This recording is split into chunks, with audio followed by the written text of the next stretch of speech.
Women.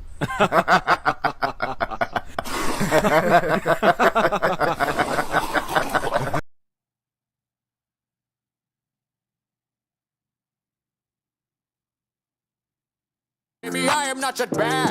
I ain't got the Japanese. Maybe order some Chinese. To die. All right, let's get straight to the biscuits. At 0800 hours this morning, an American soldier was eaten by a Nazi dinosaur. That's a Tyrannosaurus Rex. No, Claire, that's a Tyrannosaurus Rex. Try thinking first before you open your mouth.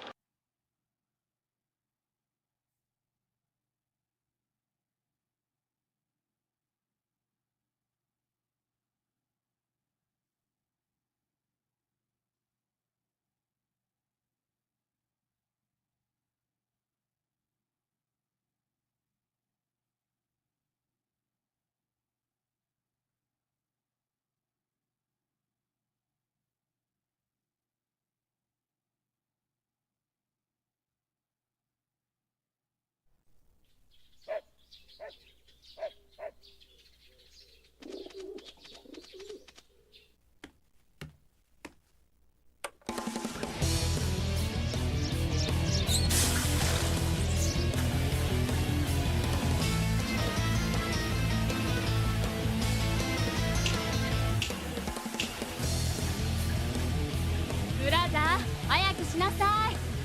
Okay.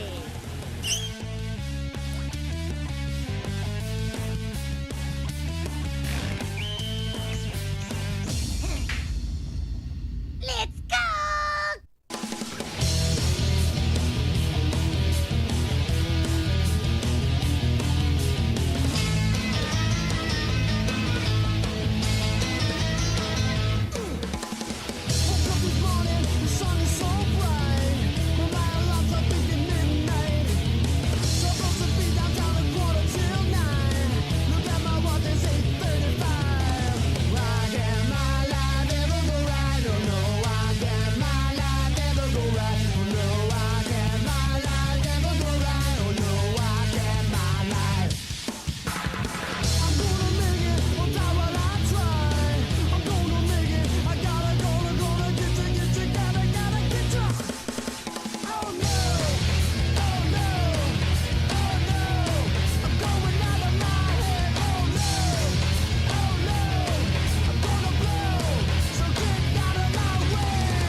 Hello, and welcome back to the channel. Yeah, I don't know what I'm going to do today. I just kind of decided to fire this up, do some kind of stream, see what's going on. I see Sumo Thori is here. I see that Noah is also here. Were you going to stream, Noah? Is that what was going to happen? Because it could. You know what I'm saying? And if you were gonna stream, you didn't send me any message. So, you know what I'm saying? Not sure what I can do about that. Anyway, you know, we're here. We're doing stuff. I have a stack of books here. And if we go to, I guess, number 4, I can throw on some light. And we can have a look. I got some hot Gem in the Holograms action. Many of these are they. And then I also have a bunch of these Savage Sword of Conans that we could get into. You know, got stacks of these. And then I have even more Gem. Listen, Sumo. Have even more Gem. Night of 1,000 Earrings, Spoils of Success. These are hardcovers. You know what I'm saying? Hardcovers. Right? And no. Now, see, here's the difference, Noah. The thing that you don't realize and that you don't understand about the quality of these books, right, is that, sure, a lot of people want to draw these cool dudes. They want to draw big men with big swords, right? But here's the thing. Now, if we get to some of this gem stuff, we have this incredible artwork. Look at the detail, the hands. Everybody's hands are great. Awesome positioning, beautiful lighting and stances. You know what I'm saying? You know? But like I'm saying, like here's the thing. Like, you know, you could get here and you could look at these sweet, sweet poses. You know what I'm saying? Or we could get in here. Hello, Mo. How you doing today? You know, we could get in here and we could look at these Conan, and we could see these men, you know. But see, I think the thing that a lot of people may not understand, right? May not understand that it's all cool to draw big buff dudes and stuff, right? But if you can't draw beautiful women, right? If you can draw buff-looking dudes, but you can't draw beautiful women, you're failing as an artist, right? Like you need to understand beauty and understand strength, right? Like you need both. You need to understand the dynamics and the difference between the two. I think is kind of the important thing. Yeah, I'm doing great, Mo. Zero complaints. You know, we got all kinds of fun stuff here. I got a red pencil lead. I also got somewhere around here. I probably got a blue one somewhere around here too. You know how it is. Yeah, we'll do the Shelby. Right? I've got a red pencil and a blue pencil so that you could see. You know what I'm saying? Yeah, see, Margot Robbie, pretty hot. I'm gonna pull my screen down here so I can see what's going on.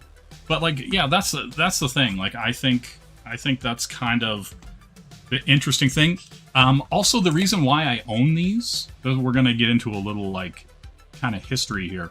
The artist on these books, Tom Tierney, he really got famous in like the 70s, 80s, and 90s for these really cool, basically paper doll books. So, you know, you'd have somebody like Marilyn Monroe or, I don't know, Lady Diana, stuff like that. And he'd have these basically like super painted, realistic cutout books, like paper doll books of these characters. But then he went and did like these like, you know, comic book type things that really have this, I'd almost call them like soap opera or fashion photography vibe to them, which I think is really interesting, like from like an art and design standpoint. So like, you know, you're still telling these stories, but you're also doing it in a really like, you know, almost like Sears catalog-esque view of how things are, like with the kids and you know, the poses that you see a lot of the people in, like you know, you'll have these like full crowd shots and stuff. And so it's really interesting because you'll actually see like excellent renders of everything, really good lighting, and then he painted all these, right? So, you know, you're seeing all these books, and he did a ton of these books, but he also did like movie posters and stuff as well. So this guy was like all over the place, this Tom Tierney guy. He's passed away, you know, probably about 10 years ago, I'd say. But like, yeah, there was really interesting storytelling, and his actual designs for the characters were really, really clean and really different, you know. But yeah, they're really cool. No, he didn't die from gayness, Noah. He died of, geez, I think he was like in his 70s or something like that when he passed. And so, yeah, it was kind of like, well, see, here's the thing, like, he did them of famous people, right? So there would be like you know, princes and princes, Elvis, there would be like all these like famous people and sports stars and stuff like that, that he would do these basically what he would call paper doll books, right? He did like, I think like 400 or 500 of these books. you know, and like I said, plus he did movie posters and like, you know, all kinds of really cool stuff, you know. It's not necessarily, I think there's a compare and contrast, a dichotomy of design, you know, where you can appreciate, you know, the ink washes and the depth of this kind of stuff, while also appreciating the light, the subtlety and nuance of beauty in the Tom Tierney work, you know, or, you know, who do we have in here? Michael Golden, you know, did the cover, you know, that kind of stuff. You know, maybe there's some Randy Nubris in here, you know, maybe we've got some sweet Buscema, you know. You never know what you're going to get in these Conan books, right? And so, like, that's the thing that's really interesting to me. You know, some of these guys could have used a little more subtlety in their ladies' faces. You know what I'm saying? That kind of stuff. You know. But yeah, that's just me. Now, see, I don't think you understand, Noah. Like, if you're not seeing this kind of stuff, like, you know, like let's pull up any piece of Noah art that's of a female, and is it going to look as good as any of these females, right? Like, is it going to? Like, let's be honest here. Are your hands going to be that clean? Everybody's hands in different poses? Are they going to be that good? You know? Is that what it's going to be? That's the thing. Yeah, you like, you know what I mean? You have to understand the beauty and subtlety in design. Because there are a lot of guys who can draw big buff dudes, but then they draw big buff females that do not look like females. They just look like skinny dudes. And there's a really huge difference in the way men and women are built, Noah. You know? Yeah, well, see that's the thing, Noah. What if the woman is getting rescued outside of the kitchen? What if she's going to be mugged? You know, McFarlane drew lots of women. You know, Wanda, Angela, you know, just two that I can think of off the top of my head. You know, Mary Jane when he drew Spider-Man, Black Cat, you know, that kind of stuff. But yeah, I don't know. I really didn't have much of a plan, you know, but I was like, I should do a stream, you know, kind of before we get into the holiday. And, you know, I figured I'd show some of these off. These are pretty cool. Sort of really, like, the thing I kind of, like, appreciate about a lot of these paintings, a lot of this design, and a lot of the posing and stuff like that, is that it's all really solid. Like, everything's really clean. Like, all of their hand gestures and everything like that are individual. There's no copy paste, you know, no copy pasta, you know? And, yeah, and there's, like, a lot of crowd shots and a lot of stuff that's, like, you know, they're looking out behind the curtain. And there's just a lot of generally good comic shots, you know? And this guy was painting this whole book, and I imagine these books were expensive. Like, I don't think this dude, like, he, you know, who did over 400 of these paper doll books, this Tom Tierney guy, I don't think he just rolled in and did this for dirt cheap, right? I don't think these happened. Like, I think he got paid big money to do these, because he was doing, like, big movie posters and stuff like that as well. And so, yeah, that's kind of the thing that's, like, interesting to me about it, is that they seem to pull, like, a fashion kind of artist out to do these books. And it was really interesting that they kind of picked the right guy for the job. Right? Like, you know, I think that's the interesting thing about it, you know, and like the design, like there's just some really cool designs there with the headphones and stuff like that, you know, and so I'm a big fan. Like, yeah, there's a lot of just, I don't know, there's just excellent posing. Like, I don't look at anything, you know, and yeah, sure, it's, you know, these books were for young girls, obviously. But the art in them is beyond anything that you would normally think of, you know, for children, right? Like a lot of the stuff, like, you know, he's drawn like lions and tigers and, you know, monkeys and all kinds of zebras and stuff. You know, he's doing a bit of everything in this book. You know, and that to me is like, and everything looks great. Like, look at like all the faces and like, profiles, all the designs, like really impressive stuff.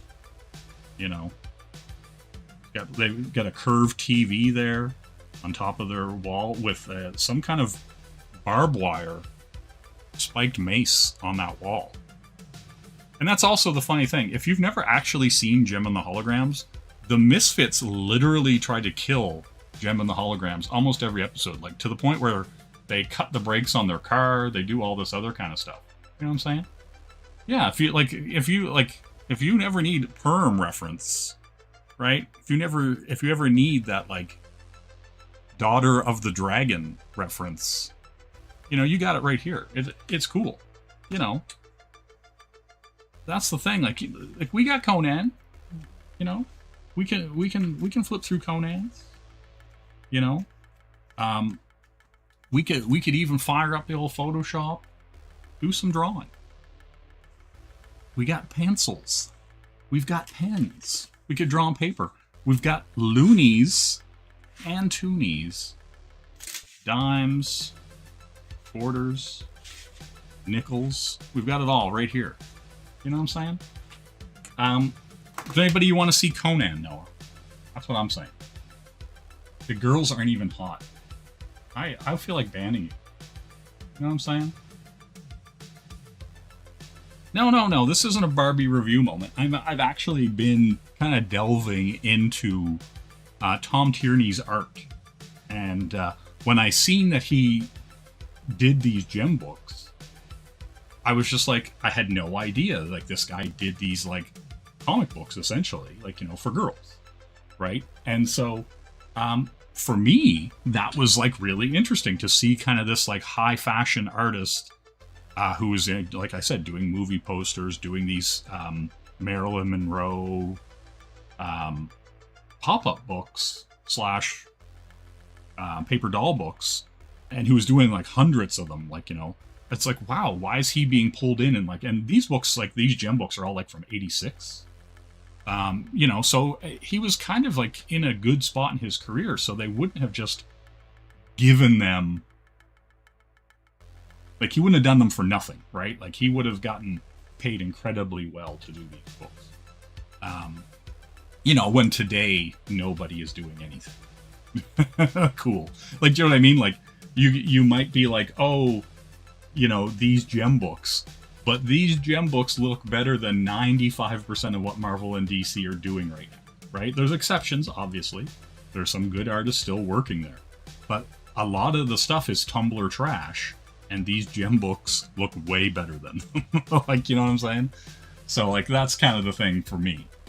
But yeah, you know, we'll kind of swing over here. You know, anything special anybody wants to see? Got any favorite numbers of any of these?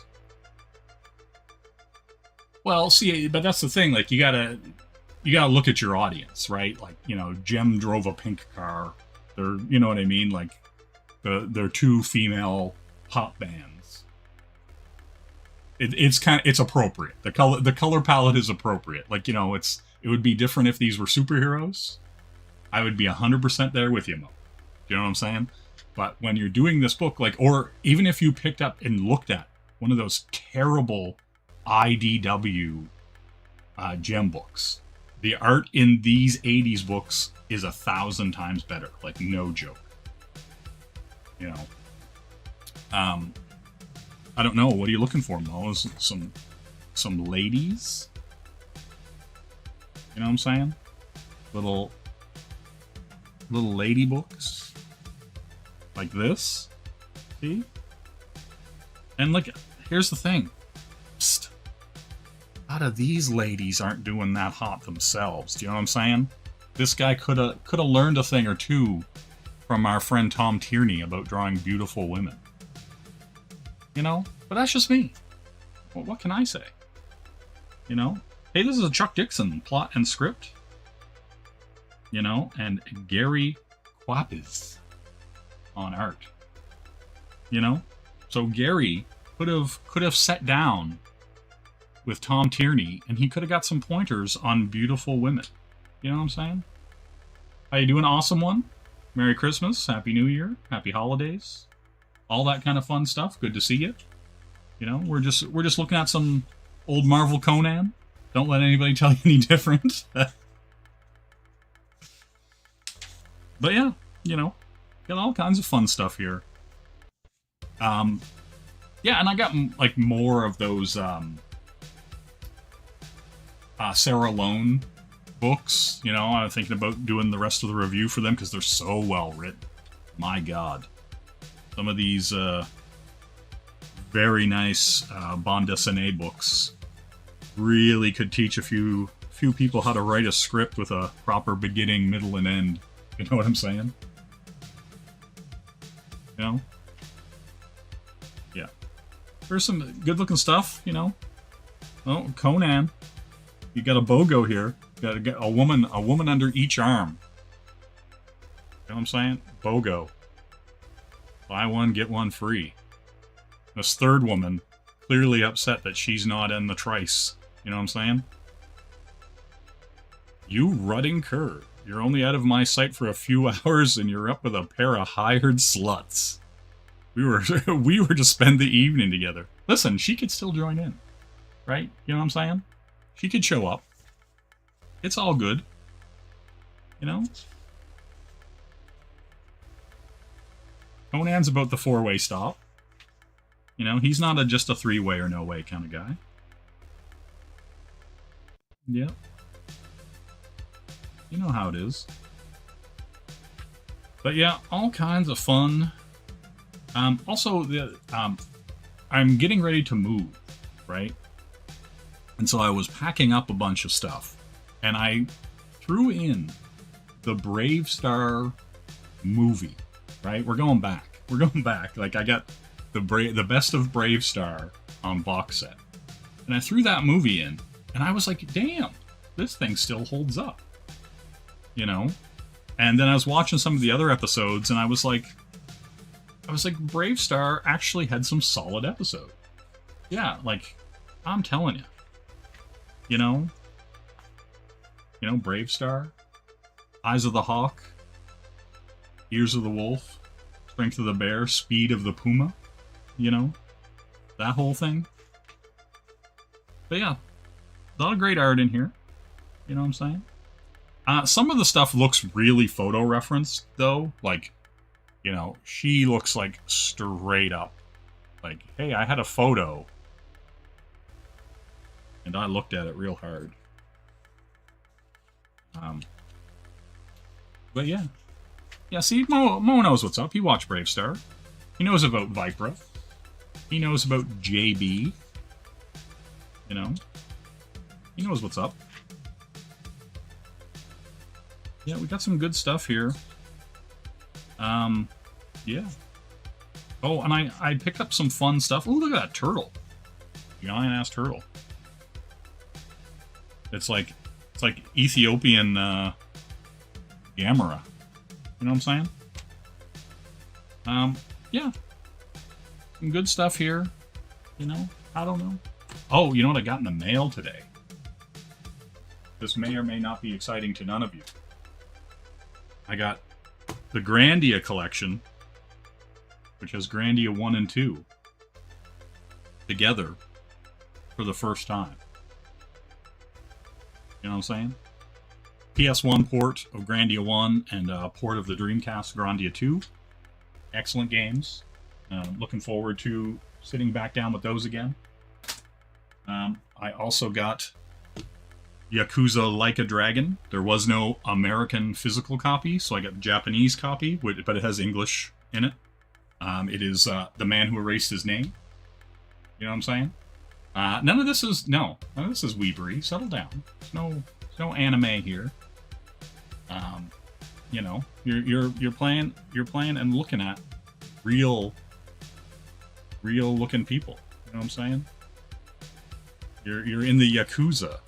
You're trying to erase your name. You know what I'm saying? We're all over the place here. See, we're the culture where we got Marvel's Conan, we got Gem and the Holograms, we've got PS5 games and Switch games.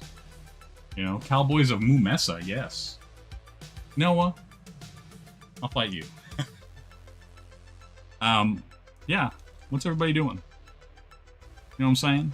I'm just sitting here, chilling out, drinking some delicious Gatorade Zero. You know how it is. Looking at Conan. Yeah, Noah doesn't have any culture. You know, he doesn't know what's up. I'm trying this new camera angle out. This one. You know, my camera used to be up there, and it shone down on me. But, you know, I was like, You know? So, yeah. You know how it is. Yeah. Just watching streams, playing anime game. Why isn't EA Sports isn't on Switch? Isn't like the soccer or the football? The football? Is that on Switch? Basketball? Oh, that's 2K. Yeah. I mean, come on. The Switch is essentially a cell phone from 2015. You know, so who can say? Who can say? But yeah, that's the thing. I don't know. I'm just kind of like, felt like I should stream, see what people are doing, see what people are saying, you know, before the new year, you know. And, yeah, I got some new games in the mail. I was supposed to get more games in the mail.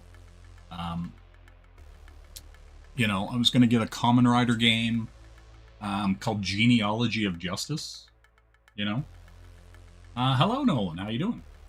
I could, you know what I'm saying? I got all this fat money. Do I have weird paper money? Probably do. Oh yeah. Yeah, you can see weird Canadian money and be baffled by its strangeness, right? Here's one of our weird tins. You know, got little shiny, reflective holofoil. You know what I'm saying? Holofoil money, right? Like, people are all like, ooh, I got a chromium cover. Well, our money just has chromium. You know what I'm saying? It's all weird and see-through. Like, you can see Conan through the money. And then we got this 20 with the queen on it. Right? And it's all got a weird holofoil as well. You know what I'm saying? Bizarre. Our money is very bizarre. You know? Anyway. Yeah. Yeah, it could be Noah. You know, I'm not dating the money. You know, I'm just using it to grab currency. You know, it's currencies. It flows like a river. Some people will get that joke. Other people will not. You know what I'm saying? Some people will want this. Will want this joke. Women.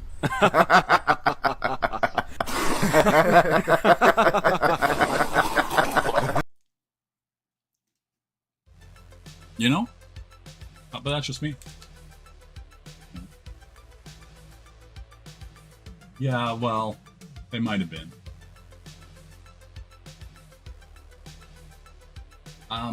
Yeah, right now, like, you know, if you have $100 US, it's about 137 Canadian, I believe, is the current exchange rate, which is brutal. It's really brutal rate. But yeah, it's just how it is, you know. It's just the way the world works. Will Ferrell says women should rule the world. Know what I'm saying? I'm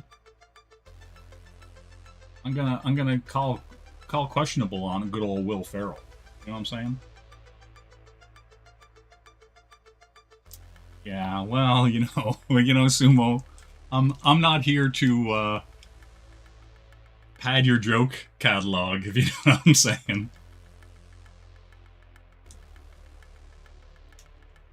But yeah. What? What's Noah doing? Goodfellas or Jackie Brown? I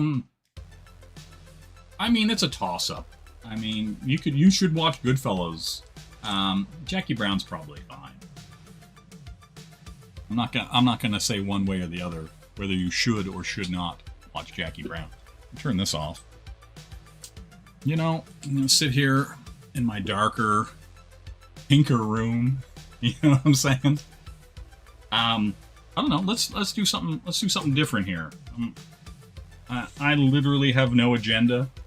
I just kind of was like, hey, I'm gonna do some junk, some yang.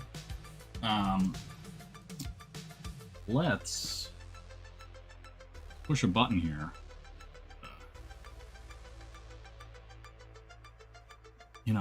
We'll slide. We'll slide over here.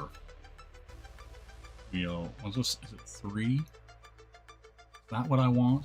3? Yep, that's what I want. I'll move this over here. Live demo, folks. Live demo. Then let's look down here. All right, look at this. Beautiful. Photoshop. Let's open something new. Untitled 11x17. Boom. All right. Let's do something. Photoshop. I'm looking for my... But I don't see it, so we won't worry about it. We'll just do it live. All right, Noah. Here we go. Right? We're going to fly in here. Grab our pen. Going to lower our opacity. Right? You know what I'm saying? Justice for Mo? What happened? Oh, damn. Damn, Noah got shot. Damn, Noah. Damn, that happened to you. Incredible. I'm both sad and not surprised for you, Noah. All right. So we're gonna drop down this pen tool. 9, right? We're gonna draw a woman. We're gonna show Noah how to draw a woman's face, right? Right. So like we're just gonna make a big oval here, Noah. Look at this, big oval. None of these lines are important, right? They're your foundation. We don't care, right? So, boom, line down the middle, line. That's your eyebrows on the top. That's kind of where the ridge of your mouth is, right? None of this is important. You know what I'm saying? We'll zoom it in just a little bit so everybody can see it. Right? You got your chin down here. This is where your chin is.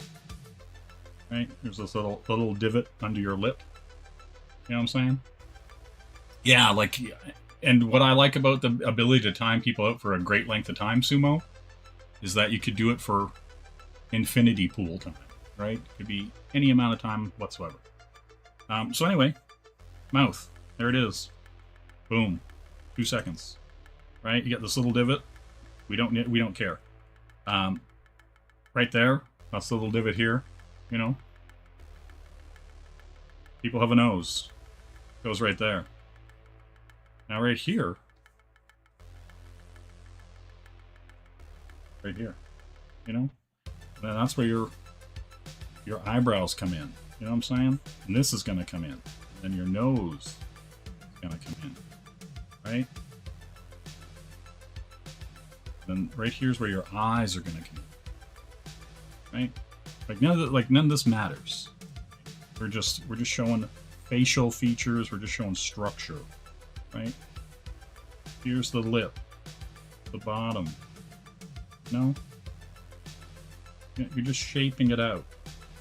Because this is like your roughs. This is your foundation, right? And you can lower this opacity.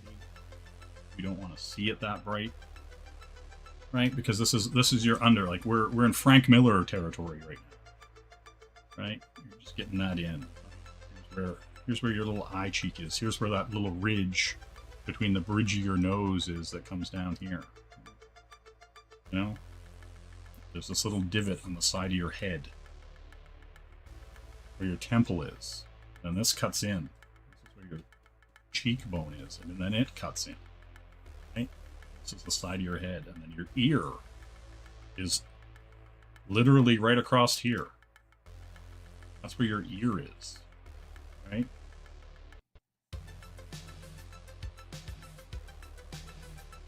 That's your ear. Then you go, oh, here's your jaw, and it goes right across about here. Then it cuts in. Doo-doo. You know? It's a woman, so her neck shouldn't be flush with her jaw, or she's fat. Shh. You know what I'm saying? So if you do find your lady necks, oh, here's the other little indent here in your eye, the little duct, your tear duct. Typically, it doesn't go past the side of your nostril, right? Like your line's right here. Right? Write all this down now. Here's your eyeball. You know? And there's your eyelid. Right? And so, you know, that's where your little cheek face would be. Your cute little cheek face. Right? Do. And so, here we are. You know what I'm saying? With all this stuff going. Why is that giving me that? Get rid of that. Okay. So, you know. Looks like my chat has completely stopped. Is that a thing that's happening? Hold on. Do. Yeah, exactly. Alright. So we'll fit that on, but you know what I'm saying? You see how I'm saying? Oh, here's the other key, Noah. Okay, see these lips? Right across here, your eyeball. Your eyeball. Right there. To your mouth. You know what I'm saying? Test who test. Did it drop? It doesn't seem to have dropped on my end. 0 drop frames. Alright, we're good. Alright. So, anyway. We've got all this here. You know, you widen it out. Your face. You know. Do. Right? So, here's all of our lines. Let's see what we got here. Don't spend all day doodling this. Oh, I'm gonna show Sumo's thing. You know, let's do that. Right, we're gonna pop that up. So this is something I'm working on for Sumo that I gotta get done, and we're going to zoom in on this face, right? You have a nice soft face. You know what I'm saying? Beautiful woman. She's clearly fit, healthy, delightful. Right? Like that's what we're doing out here. And so, you know, you don't get sexy lady without understanding those little anatomy nuances where, you know, the spacing of the eyes, the spacing of, you know, the nose compared to the divot in, you know, the top of your lip, you know, all that stuff. Everything kind of is however many eyes, however many parts wide, and there's a whole bunch of little cheats for that, so that you know. But like things like this, you know, with like the Red Sonja thing, you know, you have this like big scene. I'm not going to show some of the piece. There's going to be a person hiding here and a thing in the front and all that kind of stuff. But you know, this is the thing that I'm doing for sumo here. But you know, and we'll take the colors away. You know, and you can see all there. Yes, you really can mess up a lady by drawing with bad eyes. I'm gonna grab something else. I'm gonna open my other file here. Right.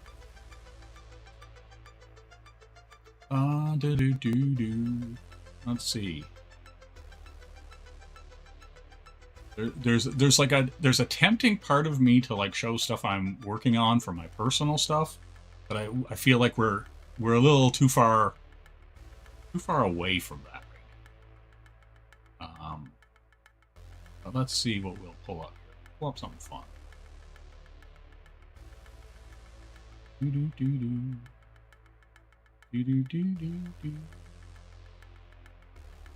Oh yeah, we'll pull up this. I think I showed this before too. I need to finish this. Yeah, I was working on this pretty sweet Godzilla piece that I gotta get in on. You know what I'm saying? We'll zoom in there so you can see the facial detail. You know what I'm saying? Of our friend Godzilla. But like, you know, but at the same time, you can also see how incredibly loose and rough the image is, right? And so a lot of it, you're just blocking in shapes. You're just blocking in, you know, light, you know, whatever. And so like, you know, I guess the interesting thing about like working digital, as opposed like, at least as far as I'm concerned, right? Like let's just say, for example, I was going to put armor on Godzilla, right? You know what's funny, Sumo, is I now have 30 of those blanks, right? Like, I got like 12 from one distributor. I got like 10 from a guy in the UK. And then I got some from comic shops in like Toronto and BC and stuff. So I was like, I'm going to invest hard into these Godzilla because I have a bunch of ideas for those covers, right? Like, you know, you could have like Godzilla holding Wonder Woman, you know, up or in his hands, like, you know, how he would hold the blonde lady in the films and stuff. You know, you can have all kinds of cool like clashing Godzilla, King Kong, you know, all kinds of really cool things you could do, right? But yeah, like, the interesting thing about, like, blocking light and stuff like that, or just working digital, right? Like, if, say, I'm like, oh man, I'm gonna put, like, a big shoulder pad here, you know, some kind of, I'm gonna make his arm mecha, or I'm just gonna do some goof with armor, right? Like, I can just fill this in, you know, black, right? And then I can kind of like carve out the detail I want. Like if I'm like, oh, I'm gonna do this, like, you know, and this is gonna be a piece of the armor, and then I'm gonna like branch a piece off and do whatever. Like, it's like a lot of the time I almost feel like I'm drawing like inverted when you're working digital, because you don't have to, you know, you don't have to go in. And I guess the best way to put it, like, you know, if like you're going to draw, I don't know, a hand, right? You can just draw the square block and you don't have to go, okay, I'm going to do every finger, I'm going to do every little thing. Like, you can just kind of get the shapes, you know, for the hand, and then not really worry too much about each individual finger, right? Like, if you're just like, okay, you know, she's got the hand here, and here are her fingers, you know, and then you go later, like, you know, this is her wrist, because you know how her bones work, you know, and then you can just kind of go like digitally, you can be like, okay, well, now I'm going to define this as a finger. I'm going to define this and this and this as her pinky, right? You can easily do that, and then you can just kind of add the nuance of, you know, making her finger pointier, you know, or scooping out her pinky, and, you know, making the additions as you want. Because as long as you know the shapes, you don't have to make everything super important. And when we're working with layers, you just turn it off or delete it, right? So that's kind of the interesting thing. And then when people argue about this kind of stuff, like with traditional versus digital, well, it's like if you look at how Dale Keown works. Dale Keown will draw the rough on one side of his board. Then he will flip it over and then lightbox it and then ink it. Or he'll redo the sketch so that the mirror works, right? And so it's no different than me just mirroring, you know, like this thing of Godzilla, you know, and flipping it so that I make sure everything's balanced right. You know what I'm saying? And so that's kind of the difference, where, you know, physically you'd have to flip the paper over on a light box or hold it up to a window or whatever. In digital, you're doing the exact same thing, just differently. It's just it's a different technique to get to the exact same spot, right?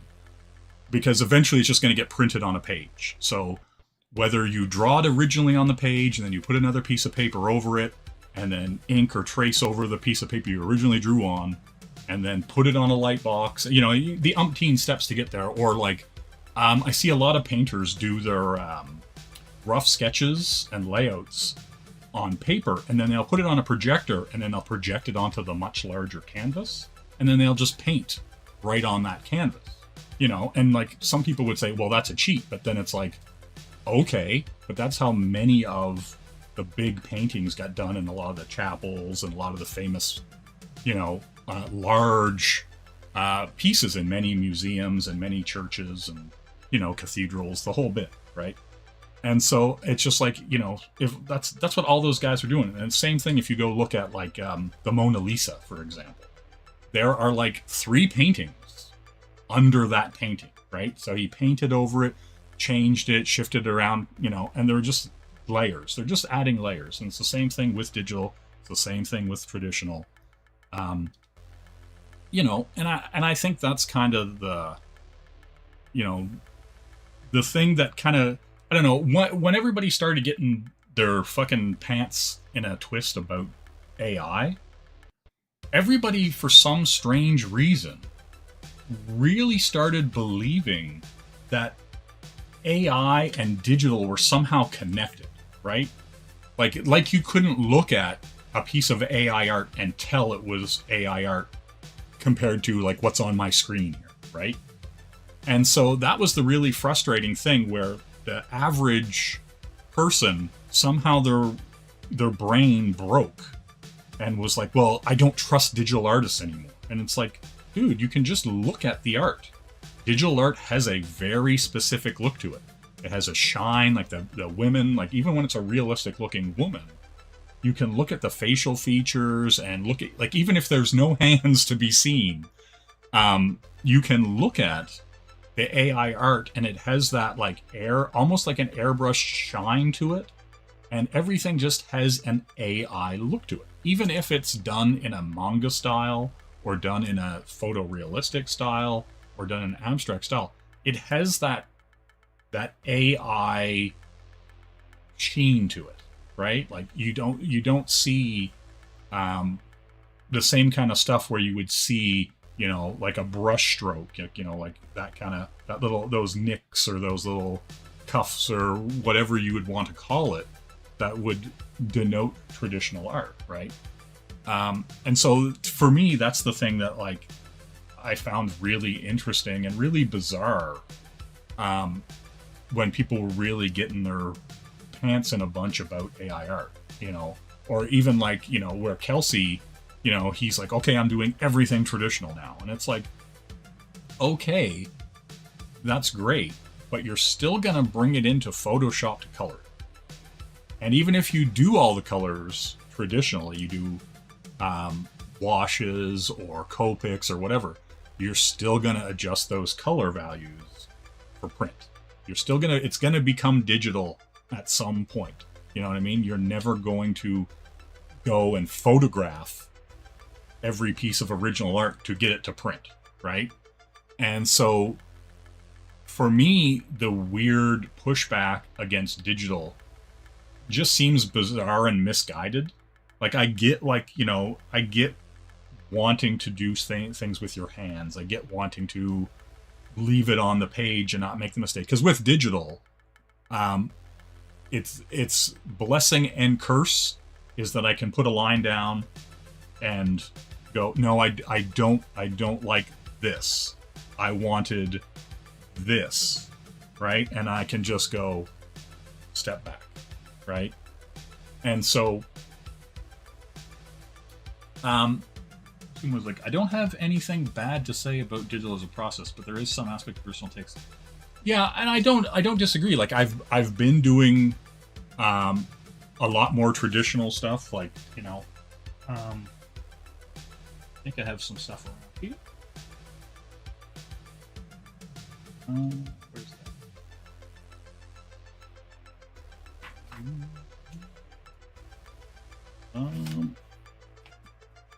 Oh, there it is. I was gonna say I got a stack of, right? Like, where's that? Yeah, you know, like you guys have seen that. I've posted on social media. I did those other ones, but they're in a folder elsewhere right now. I guess I could slide this over. Right, and we'll go to 4. Yeah, 4. Yeah, like that's the thing. I don't have any issue, right, going from digital to traditional or anything like that. Like I feel like all the stuff carries over, right? And so, like, you know, if I want to, right, okay, it's just the dirt from doing this one, right? But like if I want to, you know, straight up just boom like this, you know, it's like the same thing. I'm just gonna draw a rough circle. I'm gonna do the guidelines. I'm gonna do the whole thing out, and then I'm just gonna grab, you know, these FBs right here, you know, and I'm gonna go in and I'm gonna draw the eye. I'm gonna draw the thing. Like, you know what I'm saying? Like, that's the kind of thing you're not worried about, right? Like, you're just going to do it. Like all the stuff, like the exact same rendering on this carries directly over to this. Like there's literally no difference. Like if you can do this on a screen, you can do it on a piece of paper, right? Like it's no different. Like that's the thing. Like the fundamentals, where you understand anatomy, where you understand lighting, where you understand all that kind of stuff, it's the same. It transfers over. There is no sudden magical little thing where digital does the work for you. You still have to understand how to draw. You still have to understand the shape of the eye. You still have to, you know, be like, okay, I get it. I understand where it goes, right? And so that's the thing. Like none of that stuff is lost either way, right? Like, so if you understand how to draw an eye digitally, you understand how to draw an eye traditionally. You understand how to do any of that stuff, right? And so that's my thing. Like I've always just been like, you know, for me, the interesting part of like traditional is the experimentation of trying to find out what pens I like, what feels good, right? Like what gives you that pull. Because once you start doing stuff, like, you know, like I picked up a bunch of Where are they at?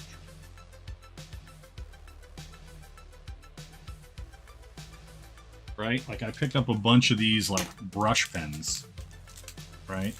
And so I was really enamored with like just trying all these different pens out because, you know, and I picked up like the, you know, the Hunt 102s and all the nibs. And so like, right, like just trying to get that feel, that pull, like, you know, where you're like, okay, I'm going to do some hair. I'm going to do whatever, like that kind of stuff. Like, you know, and so you get the feel, you get the pull, and you're like, ooh, I like that texture, right? And you're just like, okay, I'm gonna get in there, I'm just gonna do it, right?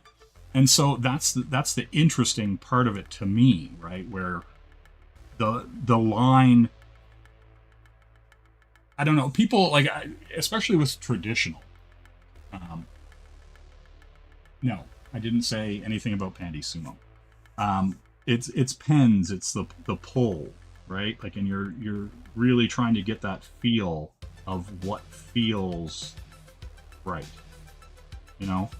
And so you're just like, okay, well, I'm gonna use this one and see what that's like. And you're like, oh, okay, I don't care for that. Maybe it's a little too loosey-goosey. So you might want something that's like, has a bit tighter of a pull, right? And so that to me has been kind of the interesting thing about going back to traditional stuff, because I went digital because everything got so expensive, right? And so that to me is the thing. Like, I would rather, you know, because like you go buy like holy, I'll show you. Like, you know, you go pick up like some of these Poscas or these Copics. These are like 6 Copics is like $50. You know what I'm saying? Like, and so that's kind of the thing. Like the you know, the expense is high, buying paper and all that stuff. And when digital, it's just like somebody's like, hey, can you do whatever? And I go, bloop, bloop, bloop, and it's there. And then with traditional, you have to get all the supplies. Like, you know what I mean? And so it's like I went digital to get away from getting all those supplies.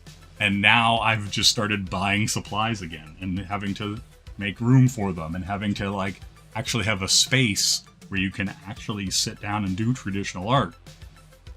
You have to move everything around. You have to, like, you know, I had to clean this whole desk just to even have this little space right here, right? Like, you know, to do this.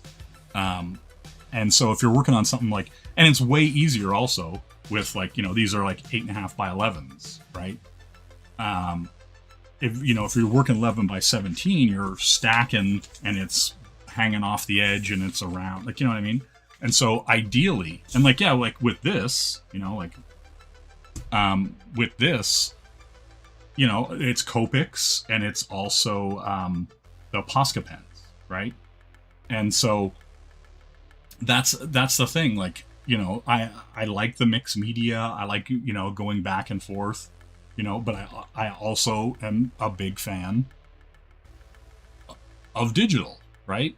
Like, so there's, for me, like, it's just getting the work done. Hello, Angela. How you doing? You know, like that's the thing. Like, to me, it's just like, which one of these is going to provide me the least resistance, right? Because I just want to get the work done and people just want to see the work, right? Like, and I get why people want traditional art. I know, like, why they want a piece of your soul, why they want to, like, siphon your very life essence from you. You know, and I get that. Like, I get the succubus in all of you. You know what I'm saying? And so, like, that's the thing. So, you know, so, like, when people say, hey, they want traditional, I'm like, all right, you know, and that's why, exactly, see? So, if you're, you know, running around and you're like, hey, I want to steal some of this dude's soul, then you're going to want traditional art. And so that's why I'm doing like sketch covers and doing all that kind of stuff, right? And so I'm just like, and that's why I bought so many of those Godzilla versus the Justice League versus Kong. No, thank you. You know what I'm saying? But yeah, like that's why. I'm going to switch this back here because it's super bright. For the desk. And, but yeah, like, that's the thing, right? Like, no matter which way you're working, you get the same results, right? Like, the only thing I find, you know, with working traditional is just that you just have to sit down and do it. Like, you know what I mean? Like, and I'm very set up to work digital. It's just like, do you know what I mean? Like that's just how it is, right?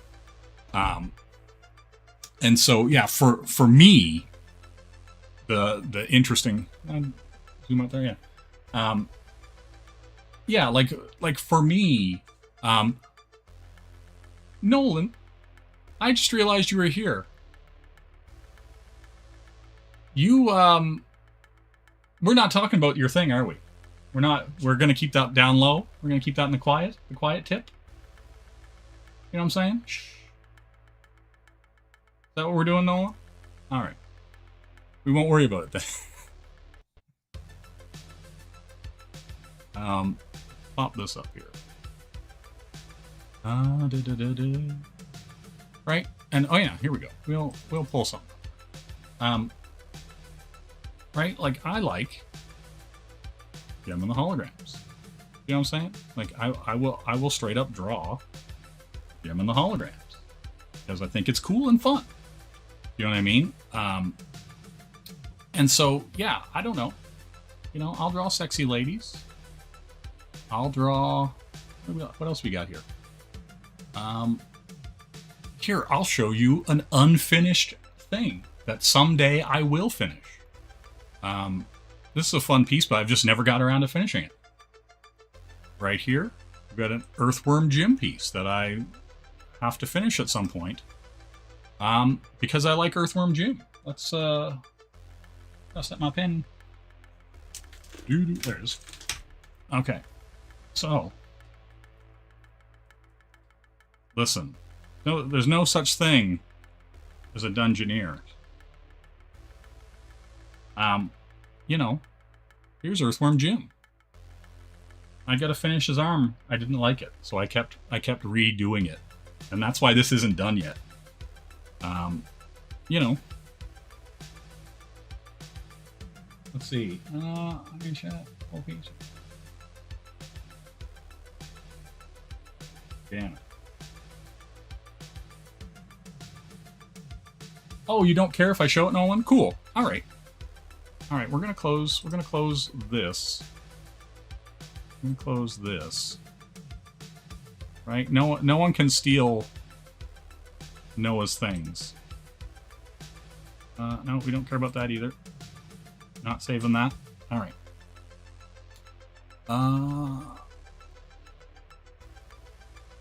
Now let's pull this up. I believe.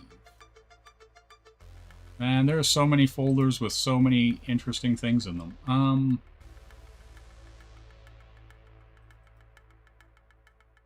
Do I have that? All right. So you don't care if I show I'm going to show the turnarounds and everything. Right? I think. Grab this off the desktop. I think it's here.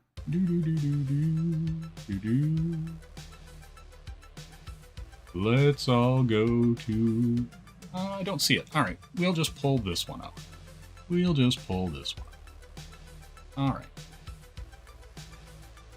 So, we have this little character right here that we have designed. We have the lovely Goldilocks. You know what I'm saying? Full turnarounds. Got her knives that go into her hair bun, little throwing knives. Got her gloves. Got the full bit. Gun holsters in the back. Beautiful. You know what I'm saying? And then got all her gear underneath. You know what I'm saying? Complete full character design. How her gun holsters work. Everything. This is Goldie Glocks. You know? We can move this. We can move this, Angela. You know what I'm saying? Woo! But yeah. So, you know, we're designing this character, Goldie Glocks. She's pretty cool. She's got this really sick gun that I designed. You know, don't steal. You know what I'm saying? We're way ahead with cool IP. You know what I'm saying? Like, look at this gun. This gun is sick. I love this gun. Goldie Glocks. You know? And yeah, she has these two golden Glocks. They're tight. They're super tight. Look at them. Look at their majesty. Majestic. You know? Good stuff. I had a lot of fun with this. This was a super fun design. Right? Like, and the wings on the Glocks, the whole crib design. See, we got a little zoom in here on the side where you can see the gun kind of down the barrel, and it's kind of like loosely like inspired by like an old 57 Chevy, right? Like, you know. But yeah, like I wanted this like really cool, really like high fashion kind of character, right? Like really clean design. He had a bunch of reference. Well, not really a bunch of reference. He had a piece of reference and a paragraph about the character, and then so I went in and went in on this character and just really designed the shit out of it, and I'm a big fan of it. I have no idea what he's going to do with it. Man, that skirt is incredible. Let me tell you. It gets the job done. There's another piece I did, like, what was weird about it is, like, I just did a, like, off the cuff, like, just design piece for it. And I want to find that. Where I just was like, before I even went through the steps of doing all these individual, like, drawings, I just drew her standing there with the attitude. I'm going to see if I can quickly find that, you know. I would hope to be more organized, but sometimes that's just not how it is. Let's see here.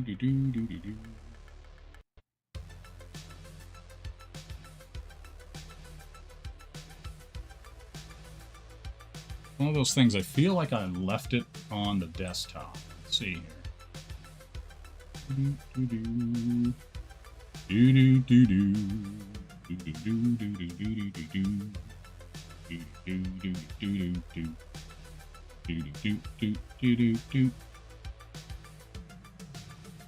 Yeah, I really don't know where I stuck it.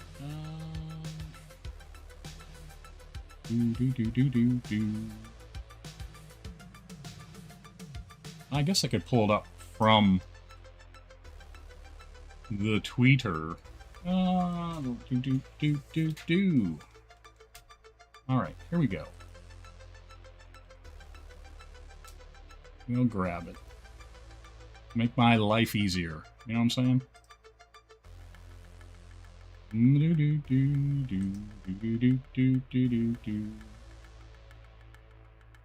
Man, I'm telling you.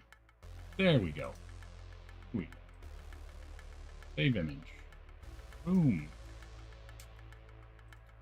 Okay. Now.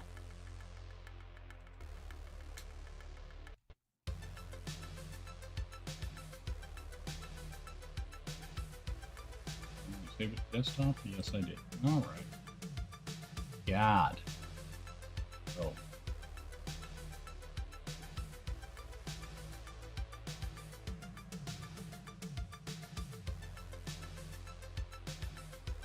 Are you kidding me right now? The internet hates me. Why does it hate me, Mom? Alright. We get it, dude, we get it. Seriously, what's happening here? Image a new tab. Save images.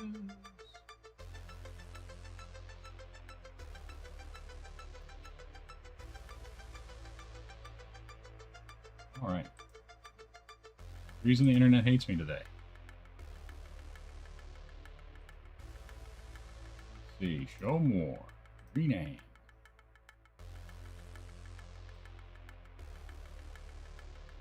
Riveting. Yes. There we go. Okay. My God. Twitter started to decide to rename their files so that you would have to rename them. Thanks, Twitter. Okay. So, this was the initial drawing. Like, I just sat down and drew what I would consider a tone or character piece where I was just like, hey,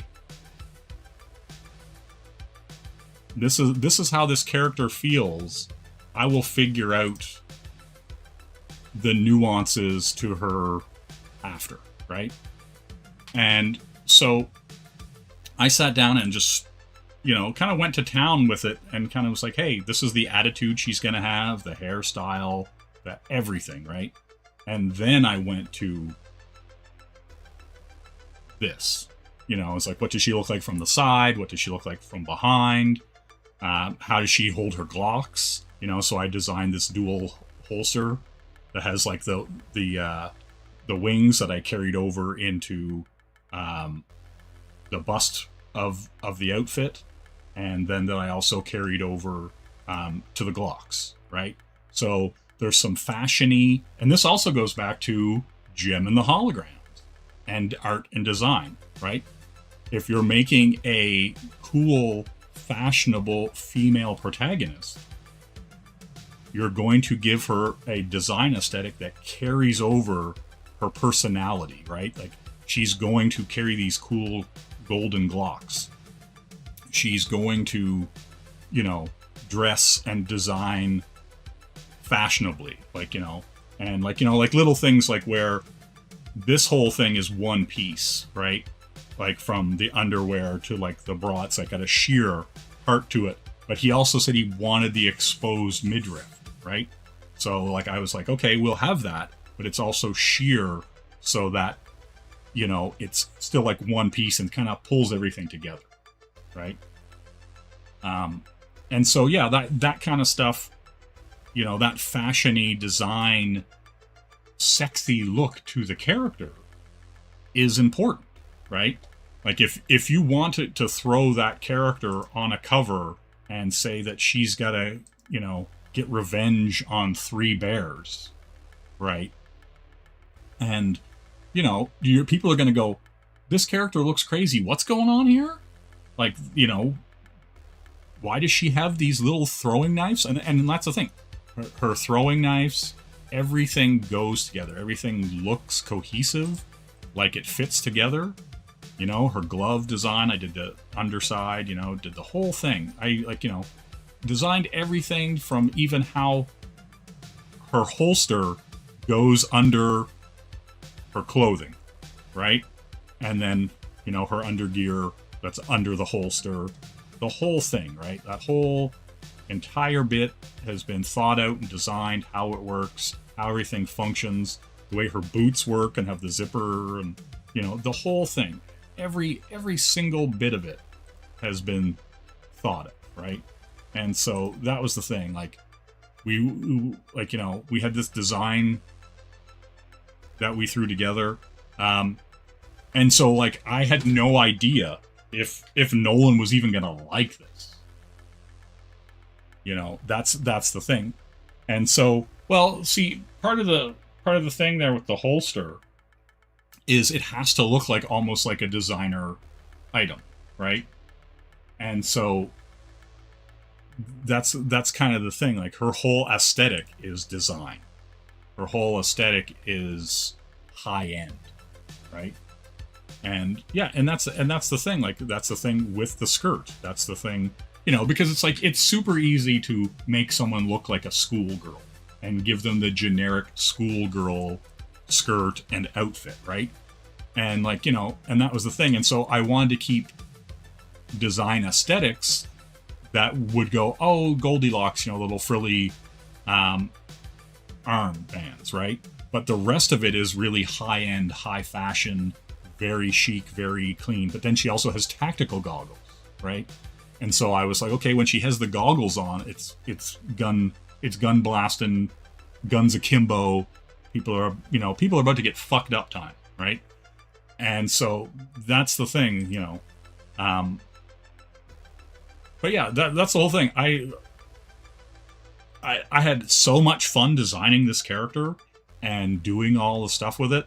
And like, yeah, like, you know, it's a cartoon comic book character. It doesn't have to, I don't know, fit societal norms, right? Like, you know, she doesn't have to have a full skirt, right? This could be taking place in the future. It could be taking place in, you know, some kind of steampunk France. Who fucking knows, right? But as long as her design is cohesive, it doesn't matter where you put her, right? Like, that's the thing about good design. That's the thing about carrying everything through, is that as long as everything adheres to its own logic, then it's fine, right? And so that to me is the important part, you know.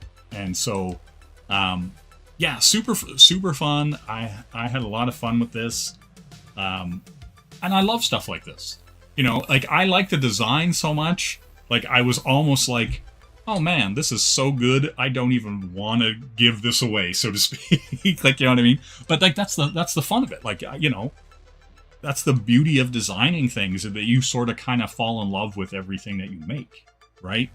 And no matter what it is, you kind of go, okay, well, I'm doing this thing, and you're putting, you know, that piece of your design aesthetic, your piece of your soul, as Sumo would like to steal, into everything you do, like, you know.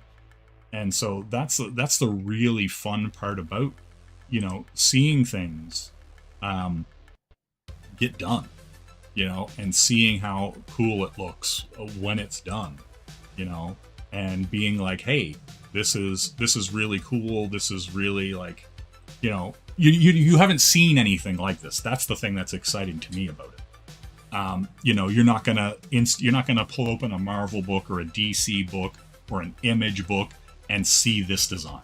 You're not gonna see anything like it, right? And so that's what's cool.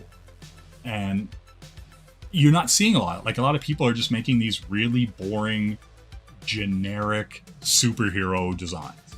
And, you know, like, I think Isom is one of the most bland and boring superhero designs I've ever seen, right? I think that there was that, like, the Alpha Team, they're just a bunch of guys in green suits.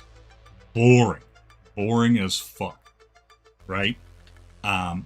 And what's it, Zyra, I think her name is, or whatever. She just looks like a blonde, palette-swapped Wonder Woman. Nothing exciting about that character at all, right? Like, it doesn't look original, doesn't look interesting. You know, it just looks like Wonder Woman with blonde hair. Sorry. You know? And that's the thing, like, most of the art is solid in a lot of the Rippaverse books, but it's, like, not exciting. It's competent, but I don't go, oh my god, look at this page. Look at this character art. Holy shit. Makes me want to draw. Makes me want to fucking get shit done. I just look at it and go, gets the job done, I guess. And that's the thing. Like, you gotta, if you're not excited about stuff, or you're not getting people excited about what you're doing something fucking wrong. That's kind of the thing. But, you know, whatever. But yeah, super fun. I don't know, like that's the kind of shit I love. You know, and like I'm very excited. Like, you know, a lot of people are going to be getting those card packs. If you bought Patrick's Last of the Seekers book, or got the Alpha box, in that card pack, my art is on the back of those card packs. You know, that stuff is super fun to me, super exciting. And I did that art like over a year ago. You know, but it's super exciting to see it getting into people's hands. It's really cool to see people getting it, right? And so, yeah, that's the fun stuff. Yeah, I don't know. I'm a big fan of doing fun, cool things. You know what I mean? I'm gonna open something else up here. See what else we got, right? Or here we go. Big buff dudes in loose moods. You know what I'm saying? You know, actual pixels. This, you know, and like, here's the thing. Like, I had a conversation with somebody about this kind of stuff, and they're just like, "Oh, you know, why are you doing this?" And I'm like, "Well, I'm doing this because like the vast majority of the work that I put like on like Twitter or Instagram or whatever is me experimenting, right? It's like, it's me trying to do something or apply a color technique or whatever. And so this was like me doing, you know, fairly tight pencils. And then basically what I did was just directly color over them.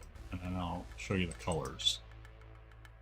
And so, right? And so this was without going in and doing, you know, clean inks or doing any kind of like, you know, real cleanup per se, right? Like, you know, you're basically just zoom them in, get them about the same size. Zoom them out. Get on screen. Get on screen. Yeah. Okay. So, you know, and so you can see like the texture and stuff. And so I tried to make something that looked old, right? That had that kind of old style, but had like a kind of more modern color, and just coloring straight over pencils, no inks, right? And so, yeah, a lot of the things that you'll see me post online is just me experimenting with different techniques and different color palettes and doing a lot of that while I work on my book in the background, right? You know, while I figure out the best way to present what I'm doing, you know. And so, yeah, that's the really fun part about a lot of this creating, about a lot of this design stuff, you know. Oh, I can show people something that they've never seen, which should be pretty interesting. I don't think anybody's seen this. I don't even think Patrick's. This was something I was gonna do. I decided not to. Got 7. You know, last of the Seekers. Lady 7 here. We'll take off the many colored layers of the character. You know, bring her down to brass tacks. You know? And so, yeah, that's the thing. There's a lot of like really cool, fun design stuff that you can do, you know, with these characters. And yeah, this may never see the light of day because I've never done anything with it. But, you know, 7 from Last of the Seekers. But yeah, I don't know. That's kind of it. But like, yeah, that's the thing. You're always experimenting. You're always seeing new stuff. Anytime I post anything, it's me trying something out. Me trying a new technique or whatever. Hello, Hockey. How you doing? How are you today, good sir? Good sir. But yeah, like, you know, that's the thing. Or like, man, nobody, you know, see what we can do here. Oh, I can't show that. Oh, if only you could see what's on the other side of my screen.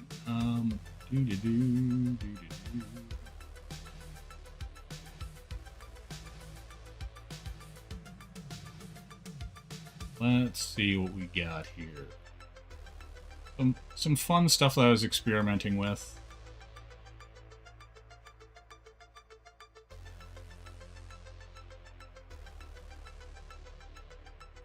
Oh yeah, I was doing some. See, this is the other thing too. Like I'm a real planner, right? Nice. I do like. You guys don't get snow there, but there's nothing quite like driving around, like, 10 p.m. It's dark. There's snow everywhere, and seeing the Christmas lights. Man, that, like, because the snow kind of refracts and the ambient bounce light and all that kind of stuff is just gorgeous, right? I know it is summer there. I know, and you guys don't get snow in Australia, as far as I'm aware. But yeah, so like just kind of thinking about doing these sketch covers, I will do a quick digital sketch, right? For the Maleficent cover, right? And so I got a bunch of these sketch covers, and so yeah, I'll just do like a quick digital sketch, and then that's kind of mentally given me the game plan for when I sit down to actually do it physically, right? And that's just the way it is. Like, so much of art and design and putting things out there, putting things on paper or on the canvas, the screen, whatever the hell you want to call it. It really snows in Australia. Okay. Color me, Cal Surprise. You know what I'm saying? Cal Surprise. But yeah, for a lot of this stuff, I will just kind of do it. It's like kind of like if you've ever been to a comic book convention, right?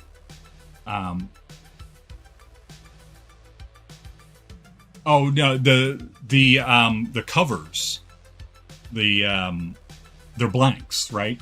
And so a lot of times you just go to IDW's site and they'll just have the blank there as part of their solicitations for that issue.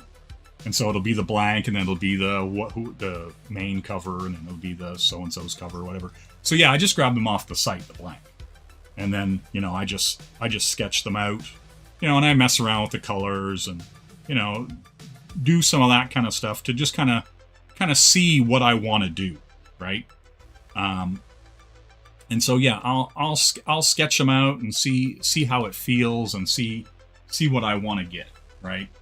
And so yeah, for me that's kind of like, like I said, like if you go to a convention, you'll see a guy just sketch a Wolverine kind of bust 20 times, right?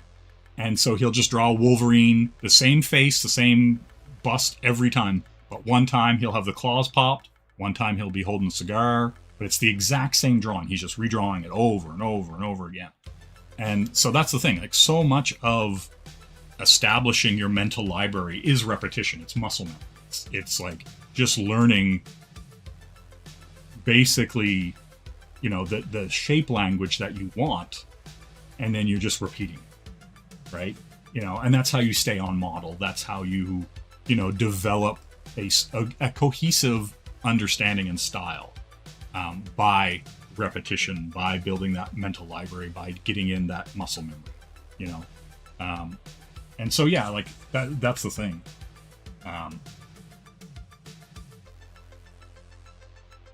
Yeah, exactly, but yeah, that's the thing. Like, I like sketch covers, and so yeah, like I like the idea of just kind of get it. But yeah, I have all the layers on the floor, but yeah, it's just blank like that. And you can even see the little pock marks where they scanned the actual cover itself. So yeah, all kinds of fun. But yeah, and then you get the feel, and also like because of the dimensions of the comic book, they're so much smaller. You can kind of get a feel for the room you're gonna have, right? And so that's also because I don't know, I'm very design focused. I'm very negative space usage in a lot of things, and so I'm not gonna have somebody on a cover going to the left of the cover. That's a no-no, right? If anyone is moving on the cover, they're either moving straight towards you or they are going to the right, because if they're going from left to right, it reads to a page turn. You're going to open the page. You don't have somebody moving away from the cover. You don't have them moving away. You have them moving into the book, right? And if you're doing anything story-wise, they're moving. But if it's just like a beautiful art piece, they're straight on, right? Because that's the thing. A lot of times in a lot of comics now, you don't see people doing the page layouts or designing or even thinking about the page turn. And you really want to work everything into that page turn. Yeah, I've got a sketch cover I'm going to be doing for you as well, Sumo. That a Red Sonja one. And I'm not going to show you that. I already sketched out a Red Sonja. Just to kind of see what I was doing. I was feeling froggy that day, and so I threw that one out. I did the same thing with a one of the Betty Page ones that I have as well. I don't know where that is right now though. I scroll through here. Yeah, I don't know where that is. But I don't know. I just think I think it's important to kind of continually keep trying different things and keep expanding your repertoire, right? I don't see any need to only be a penciler or only be an inker or only be a colorist. Like if you're doing you should at least have a decent understanding of all those aspects, right?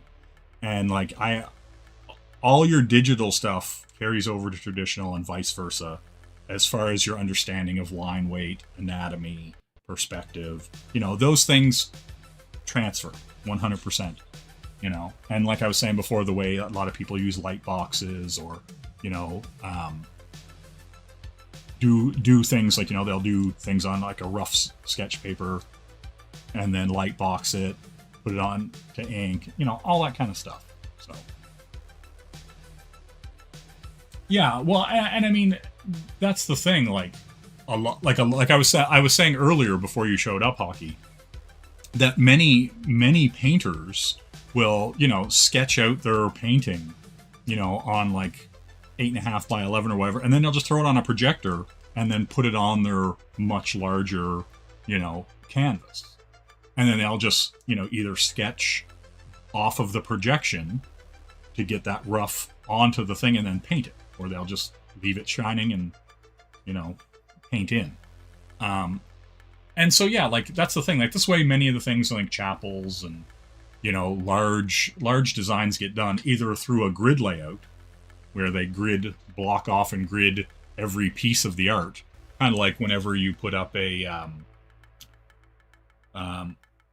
grid here in Photoshop or Clip Studio, whatever your program of choice is, because a lot of people will use that grid so that they can basically make sure everything is on the right plane, and you don't have one eye that's an inch too high or based on the perspective and all that stuff, right? So a lot of people use grids either whether they're doing a large painting on a wall somewhere, or if they're using a projector or whatever, like, what I mean? Like everybody uses the thing that makes the work the best it can be. There's no reason to make things hard. Work smarter, not harder, right? What are you doing here, Shelby? I see you. I see you. But yeah, like that's the beauty of it, you know. I personally, I don't know. I've been enjoying, you know, all the traditional stuff that I've been doing. I've been enjoying all the digital stuff that I've been doing. It's just making cool shit, like, you know, and that's, you know, yeah. I don't work harder. No way. You know, but that's the thing. Like, you have to get that stuff out, and you have to keep trying to do new things. Like, I love learning new coloring techniques. I love, you know, seeing the way someone does something and it just kind of clicks and you're just like, oh, I love the look of that. And you want to add that to your repertoire. Like, you know what I mean? And, you know, or at least pinch the things that you like. That's the thing. And that's the thing I love. I love seeing, like, really cool stuff from anything. Like, you know, it's like, whether it's anime, whether it's manga, whether it's bande dessinée, whether it's, you know, American comics, whatever.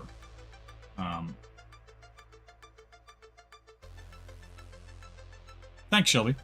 This is what I was just saying. Like, I was grabbing digitally, like online, you know, like on Dynamite or any of those places, who have a posting of the blanks. And while I was waiting for some of the blanks to show up, I just grabbed the image of the blank off their site and threw it on there so I could kind of get the design, like the space feel, right? Like, you know, like what I was going to do. And so, yeah, so I was messing around with some of the blanks. I didn't get that many of the Maleficent. I did get 30 of the Justice League versus Godzilla versus Kong in the end. You know. And so that's the thing. So I plan on doing just a crazy variety of Justice League versus Godzilla versus Kong sketch covers, and I get a ton of ideas, like, you know. So yeah, it's super fun. Oh, and I got a box of this. I got those Street Fighter ones in too. The swimsuit issues and the Darkstalkers issues. I got a whole bunch of those in too. Where did I put the box? Oh, it's up there. Okay, I'm not getting that. Oh wait, yes I can. Which one of these is full? No. Yes. Okay. I'm gonna grab this one. Oh.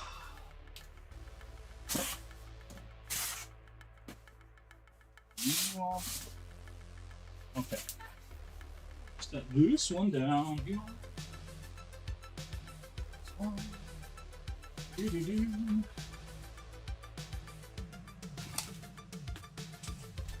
All right. Slide this over. I had a little pen talk earlier, Shelby. You missed that? Got some... Well, I guess we'll switch. Got red pencil so that people can see it. You know what I'm saying? Blue pencil if you don't want people to see it. All right. Now. So, I got Shelby. I got a bunch of these Darkstalkers covers, Street Fighter covers. I got just fat stacks of these Godzilla covers. You know, we're very excited. But like, that's the thing. I'm also one of those people, like, where I'm just like, I'm gonna stock up on things I want to do. I know, Shelby. Yeah, I got I got Darkstalkers covers, Felicia covers, I got Heisen Co covers, I got Cammy special, Chun-Li special, the swimsuit one. I got Street Fighter 6 blanks. Got a whole bunch of them. Yeah, it's good.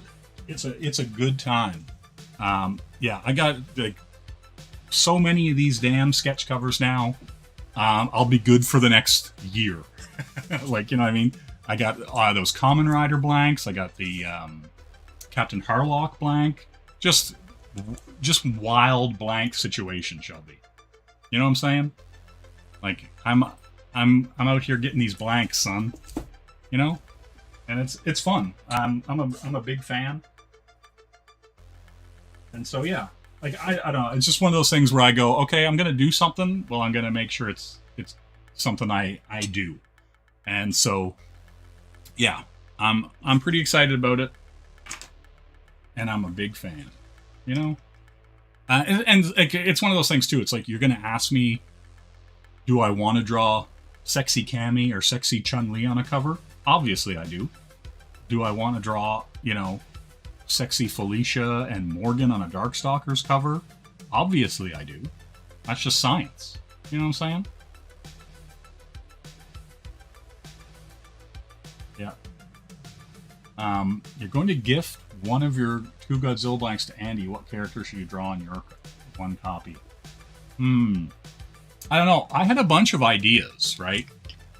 Because, you know, since I have 30 of them, Shelby, I had a bunch of ideas. You know, but that's just me out here wilding in these streets. Yeah, Lord Raptor, Dimitri, you know, could do one of the ones where he turns all the men into women, like his special. Yeah, all kinds of. Well, see, here's the thing. I had some really cool. I'm just gonna throw out some of my ideas, right? And if they get stolen, whatever. But, you know, because I'm sure they're not really like the most precious ideas. You know what I'm saying? But I was just like, oh, it'd be really cool, you know, having some of the kind of tongue-in-cheek obvious ones, like, you know, where Kong would be holding, you know, the girl in his hands, you know, and it could be Wonder Woman, you know, or Kong's on the tower and he's holding up Wonder Woman, right? Exactly, Amanda B. Exactly. Write this down. Take a note. But yeah, that's the really fun thing about it, right? Is that you can do those cool things. You could do a Mecha Batman versus Mecha Godzilla. You could do, like, you know, I don't know, Wonder Woman flying on the back of Mothra. Anything like that. You could do Gadzuki, you know, with, I don't know, the Superboys, what's the Super Dog? Super Pup, I don't know. Hey, there's all kinds of fun things you could do. Doesn't matter. But, like, you know, obviously, you know, you could obviously do Godzilla. You could do new Godzilla from -1. You could do the Monster World Godzilla from the Netflix anime. You could do Final Wars Godzilla, you know. Any of that stuff. It's all good. So yeah, I don't know. That's the thing. I'm pretty stoked about it. You know, I showed off a bunch of cool stuff. I was showing this off. You know, I don't think this is ever going to see the light of day. You know, but that's cool. We'll see. We'll see how it goes. I'm not saving changes. Close this one as well. No, not saving changes. But yeah, all kinds of fun stuff. What else do we got here? Kind of fun, weird Sketchimals.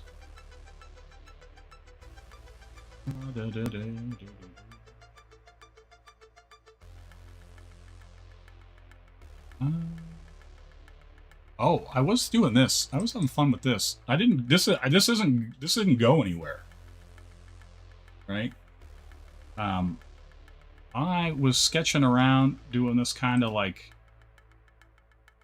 fun Asian kimono hair design, you know? I just like designing things. I like making cool stuff, you know, and having fun. That's the kind of stuff. You know, but yeah, like I got a bunch of those Maleficent books. I got a bunch of, geez, I got Kamen Rider ones. I got what's the Bellet and Red Sonja, Conan. Yeah, I got a whole bunch of blanks, you know, and big fan of that. So yeah, there'll be a ton of sketch covers and all that stuff. I'm trying to see what else, what other fun stuff. Oh yeah, I posted that online. Never mind.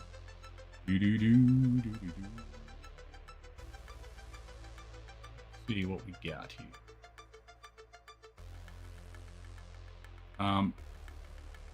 There's this fun thing that we're never allowed to talk about because Shane's weird about his IP, and so this has never been acknowledged, but apparently only behind the scenes.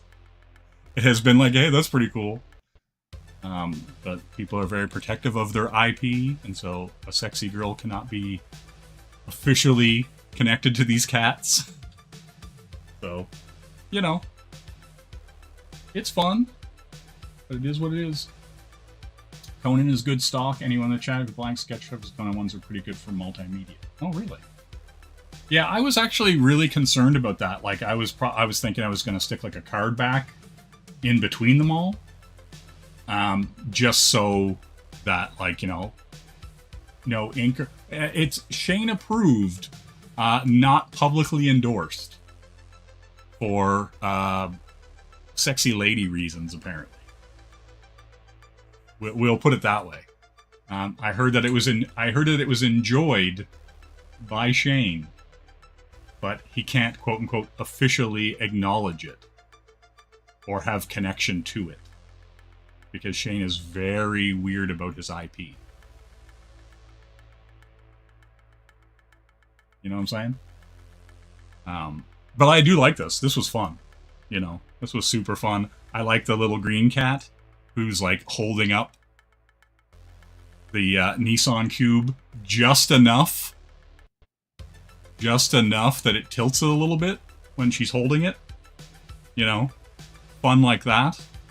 You know, Shane in his Adidas gear and his chain hanging over. Fun stuff. Fun stuff. It's hard to find sketch covers here. See, here's what's funny though. I'll tell you a thing or two. 12. I'm just gonna put this 2 here. 12 of my Justice League versus Godzilla versus Kong came from the UK. It was cheaper for me to get 12 copies of Justice League versus Godzilla versus Kong with shipping from the UK than it was to get them from the States. To get 12 of them from the States was like $60 some in shipping. I was like, what the fuck is this all about? Yes, Shane is very weird about some things. And it's his stuff. Do you know what I'm saying?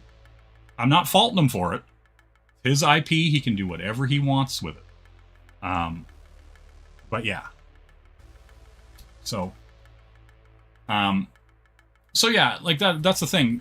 So yeah, I contacted a bunch of shops in the States, in Canada, and the UK. And this one guy, but that's shipping. Like, I'm talking like they wanted to charge me $60 some in the States to ship them. Not even the cost of the books, just for shipping. I was like, what the fuck is this nonsense?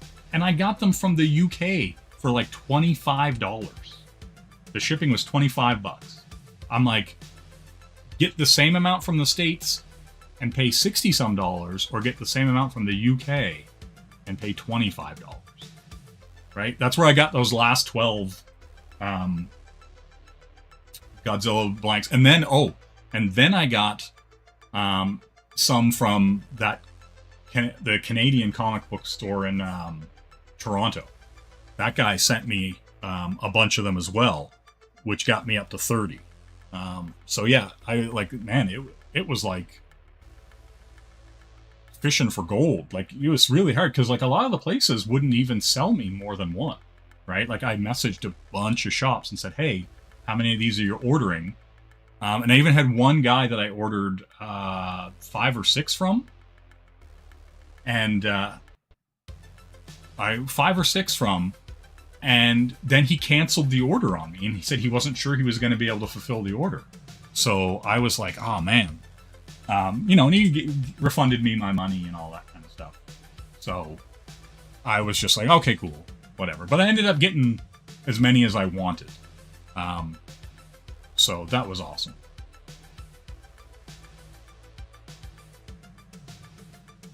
Like, to ship it, or just the book itself was $16.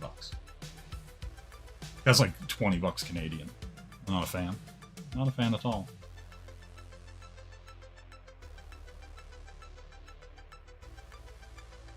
But yeah, like, that's the wild thing. I don't know.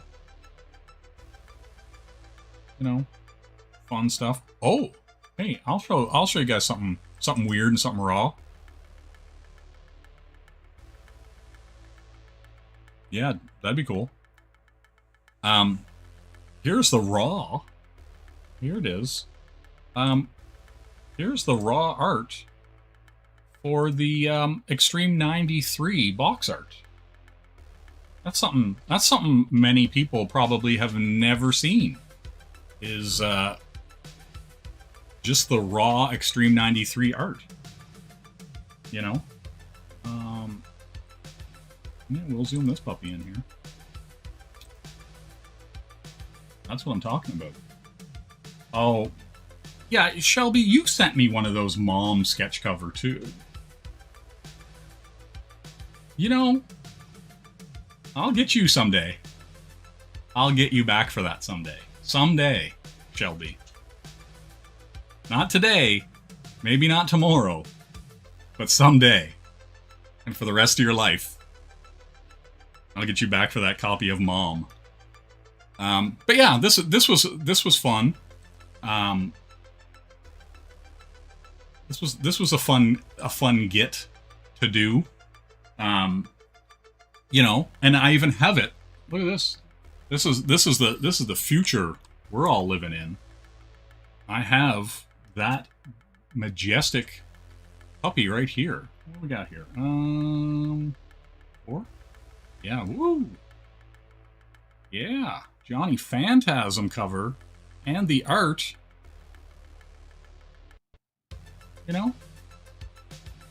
Fun. I don't know. I like seeing my art on things and in people's homes. That kind of stuff is a good time. I'm a big fan of it. You know how it is. Yeah.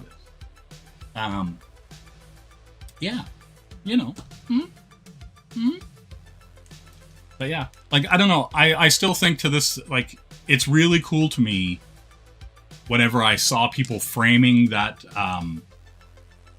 Ultra Girl mini poster and had it like in pride of place, like on their shelves with their like masked lunchbox and their Transformers comics and stuff like that. Like, that stuff is super fun.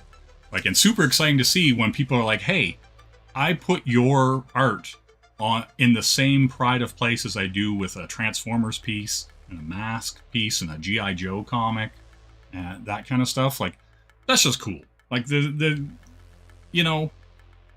anybody who's out there and is like, oh, I don't care about doing whatever. And, I'm just like, it's just cool when people like the stuff that you have done, right? And they put it in their home and they walk by a thing and look at it every day and took time to put it in a frame or in a case or whatever. That's just awesome. You know what I'm saying? Hello, TJ, a work in progress. How you doing? We are here. We're chilling. We're drinking some G0, you know, and chatting about art, design, comics, you know, sketch covers, maybe some issues of Conan, possibly. You know, I don't think Shelby was here for any of the gem talk, right?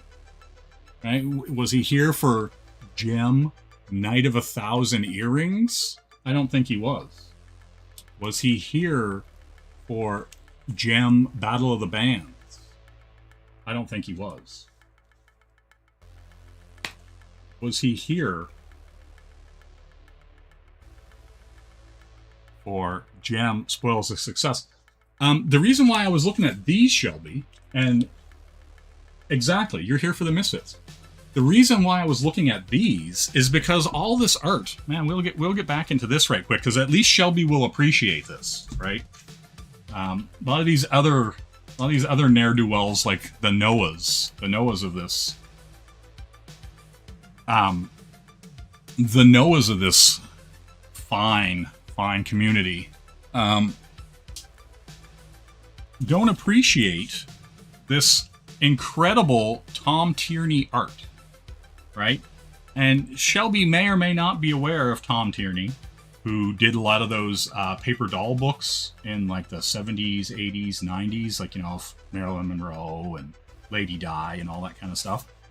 And he did a lot of like movie posters and stuff like that. So I imagine at the time, a lot of this stuff, he probably got paid very well to do these books, right? And so, like, this art was incredible, and like, you know, like all the hands, the poses, like the design work, everything is like really strong, right? And it's like almost like kind of like catalog posing and soap opera at the same time. Like, obviously, like, you know, these are fashion things for girls, but the art is like such fucking high quality, like incredible design, you know, just like really cool, like, you know. And they're still telling the story too. There's a lot of actual, you know, storytelling in it. Like right here, bro, look at these dudes getting knocked back by this fake tiger, you know, being shot onto the screen. What are we talking about here? Look at all, like, you know, all these hands are really great. All these poses, everybody's weighted when they're crouched down. You know, like really solid figure construction, stuff like that. Like, you know, and so yeah, I went out of my way to buy these.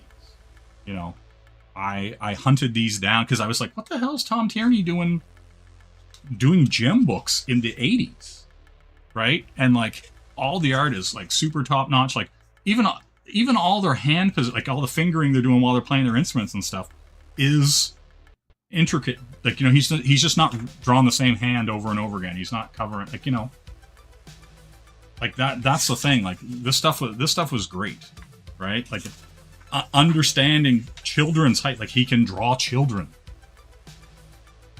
right? Like, you know what I'm saying? Like, and they're height appropriate, head size, you know, like when Kimber's kneeled down beside them, you know, and her knee is at like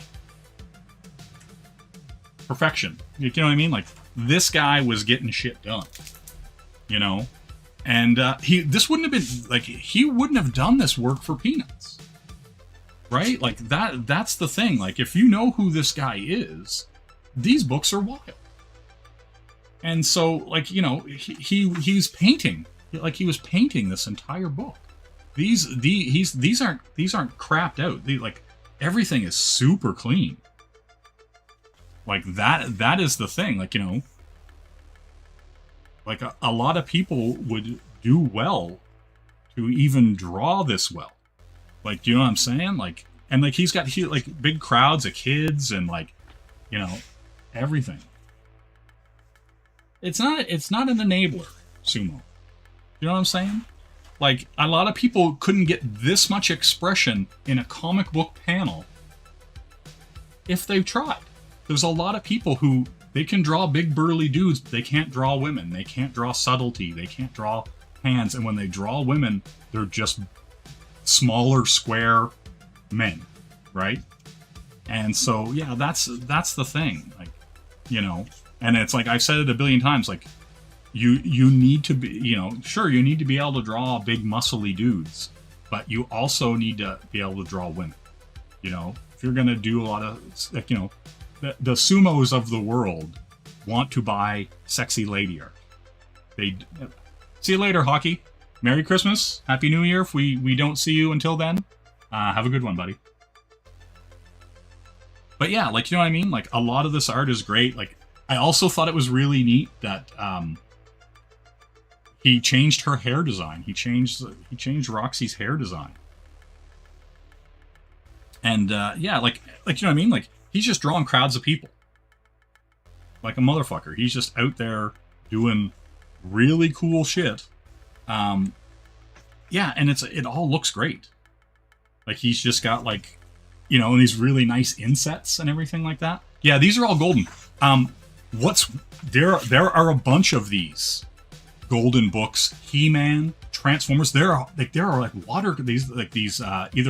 either watercolor or acrylic. These painted Transformers books by Golden. He-Man as well, Shelby. There are a bunch of He-Man books that are all painted and look super awesome from the 80s by Golden. They're not Tom Tierney art, but there are some great art in them. That is for sure. Let's see, the Spoils of Success. Right here. And they all smartly had this as an inset. Oh, you do have some of them. That's pretty awesome. Yes, Ed Norm. Yeah. Excuse me. But yeah, like, look, all these kids coming in. You know, you got, like, Eric Raymond, you know, who will backhand Jericho, you know. But yeah, like, look at these. These are incredible. I am a big fan of Tom Tierney. I really started, like, going into looking at his art. And he actually did a Barbie and the Rockers of this as well, when Barbie was trying to combat Jem, which was pretty cool.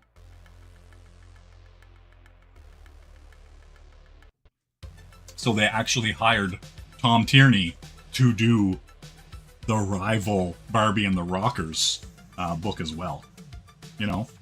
And that was the thing, too. There's got some Misfit posters, the Misfits getting the key to the city. But yeah, like, all this art is great. All this art is, like, super strong. Really, really good. There was some really cool, like... Yeah, he's got the back alleyway. I'm trying to find the one... There was one of them, like, where they're in this, like, really, like, sci-fi, futuristic... kind of space opera looking thing. I also thought it was really interesting. Yeah, absolutely, Shelby. He refused to do Rio with purple hair. Every one of the books that he does, Rio has brown hair. You know, everybody else's color, like, is on model and correct, except for Rio. Rio, for whatever reason, he was like, no damn man I'm gonna paint is gonna have purple hair. Yeah, and he, like, draws the Roadster. You know? Yeah, see, like, I don't know. Like, look at this stuff. Holograms and Misfits save the day. Just, I don't know, just a lot of these layouts and everything are really cool. And it just, I don't know what it is. There's something to me that is, like, really attractive and evocative of the kind of soap opera / catalog photo shoot that a lot of these are. Like, they're just sitting there with tea and whatever. There's just something kind of, like, witty and hilarious about a lot of these, like, shots. Like, you know, where they're, like, this weird, like, soap opera melodrama / holiday catalog feel. Yeah, I don't know. I really dig it. I have a bunch of these. You know, Like, sure, I've got a bunch of Savage Sword of Conan here, right? Right? Let's, we could talk about Savage Sword of Conan, but Amanda B, we got Gem Dance Magic Club, we got Gem Video Mischief, Gem Secret Star, and Surprise at Starlight Mansion. All the art. This is all Tom Tierney, by the way. He did like 7 books for them. There are some UK Gem and the Holograms books that they did over there, and the art is incredibly garbage. Like the hottest of the hot garbage I've ever seen. Ever. But yeah, this is all Tom Tierney, and like this stuff is great. Hug Returns, PAX, The Floss, which is clearly a Kiss band, Dream Team, Limp Lizards, But yeah, like all this stuff is like really great. Like just look at this stuff. Like, Genesis Records. Ugh. I don't know. I'm impressed that he's able to keep everyone on model and introduce everyone. Like everyone looks the way they're supposed to on every page, every inset. Like they're just straight up in a studio, got some people there doing some mixing, doing some recording, But yeah, I just love shots like this. Like this is straight up like, photo shoot, movie catalog, off the set of 90210. You know what I'm saying? Like, yeah, all kinds of like, look at this computer. I'm living for this stuff. It's friggin' incredible. Like she's just like, oh my god, a computer. Yeah. People have sick mustaches. Never forget. Yeah, like, but yeah, I don't know. I'm just, yeah, it's really cool. Like, they just got like a lot of really cool shots, But yeah, I don't know. I had to get these. And they were like $1.95. One of them still has the sticker on it. This one was $3.95. Think about that. Think about the time we're in right now. Conan? Sure, why not? Got some Conan. Got some dudes on horses. Getting it done. Yeah, like that's the thing. Well, see, here's the thing. For me, Gem and the Holograms, there was... Okay, I won't show Conan.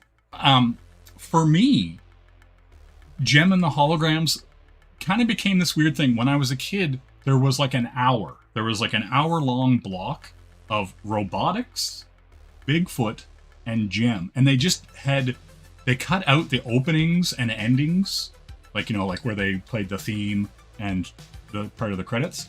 And so you basically had like the show with no cuts and just one commercial break, right?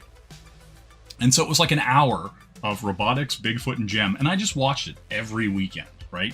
And it had the cool theme, and it took like the robotics thing. It was like robotics, and it was like Bigfoot and Gem. Like, it took their little sound bites. And I watched that. And when I was younger, I was always like, oh, Gem's for girls. And then I watched that. It's one of the first episodes, and Jerrica comes into like the Starlight music, and Eric Raymond backhands her, just like fucking open hand backhands her for like being like uppity, thinking that she can take over her percentage of the Starlight. Because like if you actually get into like the Gem and the Holograms like actual story, it's them starting the band to have money for a children's shelter. Like, it's like a foster home, right? And so the whole thing is them trying to make money to keep this, like, foster home going, right? To keep these kids in home till they can find them families. And so the Misfits essentially try to kill them every episode to stop them from being the best band, And so anyway, I got invested in it, and it was like that. A lot of the artists like Patrick Nagel and a lot of that stuff, a lot of those things were kind of like really big influences on me art and design wise, like because of the cell animation and like things like He-Man with the rotoscoping and all that kind of stuff. And then you had like stuff like Voltron and all that, like all those confluences of that cell animation and that really clean line art. And that's also the thing I really like about the Tom Tierney stuff in these Gem books, is that the line art and all that stuff is so clean and so smooth, and that's what I love. That's what I go for myself, And so yeah, it's really interesting. Well, like that was the thing. Like, also, a lot of cartoons in like the 80s and 90s weren't dumbed down for kids, right? Like there was still a cartoon fantastical element like G.I. Joe or Transformers or Gem or whatever, right? There was still a fantastical element to it, but they also told actual stories that had weight to them. There were stakes, if there was the Battle of the Bands or there was whatever it was, we got to save the ski lodge or whatever it was. Like, there were some kind of stakes involved that had real world consequences to the characters in it. Like, if the guy who was running the ski lodge didn't make the money, he would lose his ski lodge, but then Eric Raymond would buy the lodge because it had a bunch of oil, and so there was always some kind of like weird skeevy business thing going on that would be happening in real life, right? Like, people would try to buy land out from somebody who didn't know there was oil on the land just so they could pull one over on them and get all that oil rights. You know what I'm saying? Like, that shit happens. A lot of the Yakuza games are 100% based on, there's crime and criminality happening, but it's literally over property rights, right? Like, they want to muscle all these people out of here so a bunch of big businessmen can come in and buy everything up cheap so they can build skyscrapers, right? But there's a whole bunch of people getting their ass beat and getting kicked out of their like small coffee shop because some giant corporation or some head of some company wants to build a building there, right? And they want to get the land for pennies on the dollar. And so, yeah, there was a lot of interesting things like that running through 80s and 90s cartoons. There was actually, a real story with real stakes happening. And we somehow lost that. I don't know when, I don't know where. I don't know if it's like Teletubbies is responsible for that or what. But yeah, that to me is the thing that kind of makes a lot of the stuff that's happening now even more frustrating. Because like, you could see there was a Conan cartoon in the 80s. There was Bravestar, there was He-Man, there was all that stuff. And they were telling stories that had a start, middle, and ending in a 20-minute episode, right? And so that was the kind of thing. You had to relocate the Elf on the Shelf, damn. But like, do you know what I mean? Like that was the interesting thing about those shows, was that they actually had stakes. Like and I remember, and a lot of people don't remember. I guess they didn't actually see the G.I. Joe movie in the theater or when it was first released. But the first release of that movie, Duke dies, right? And then the later versions of that G.I. Joe movie, Duke, they're like, oh, Duke fell into a coma. Like, you know what I mean? Like, and it was just like, no, he straight up died in the original cut release of that. Duke was dead, right? And then the later releases of it had, oh, Duke fell into a coma. And I was just like, what? And so, yeah, that stuff is like really, really a big part of your storytelling process, your design, metrics, like, all that kind of stuff. Because like, that's the thing. Like, if you look at like I was saying there, if you look at like the Tom Tierney stuff, like the super clean lines, very precise posing and thoughts about that stuff, that is a huge part of what I do, what my influences are, things like Patrick Nagel, all that kind of stuff, right? And it's like, but that's the thing. Like, I can still look at, you know, whether it's like a Randy Nubris, you know, who do we got here? Joe Jesco's on the cover. You know, who did the art here? Editor-in-chief, editor, sole inspiration, yeah, technical advisor. Who do we all got in here? Charles Dixon. We got a Chucky D. Yeah. Chucky D, as in Charles Dixon, and Mike Doherty or Doherty, however you want to pronounce that. You know, in his name. But you know what I mean? Like, a lot of this stuff also great, you know. And that's the thing. Like,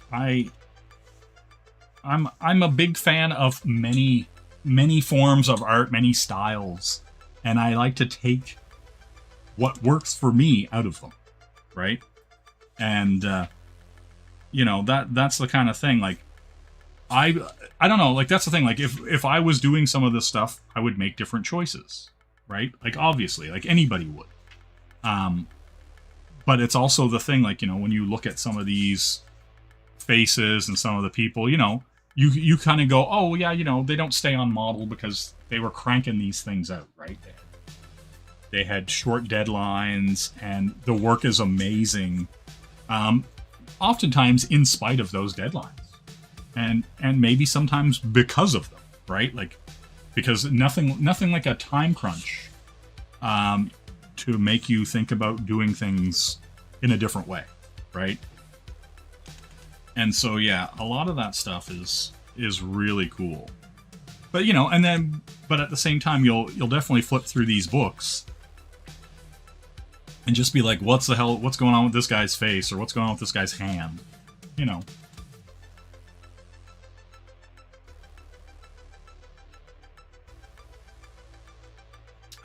And so, yeah, some really cool stuff here. I was looking at some of these because Tommy was talking a lot about Patrick Nubris. Was it Patrick? Eric? Anyway, or is it Randy? Randy Nubris? Why am I forgetting that dude's name? I know his last name's Nubris. Ooh, that looks good. She said please, and she whacked that guy. Hey, K-pop, how you doing? Excuse me. My throat is getting very dry.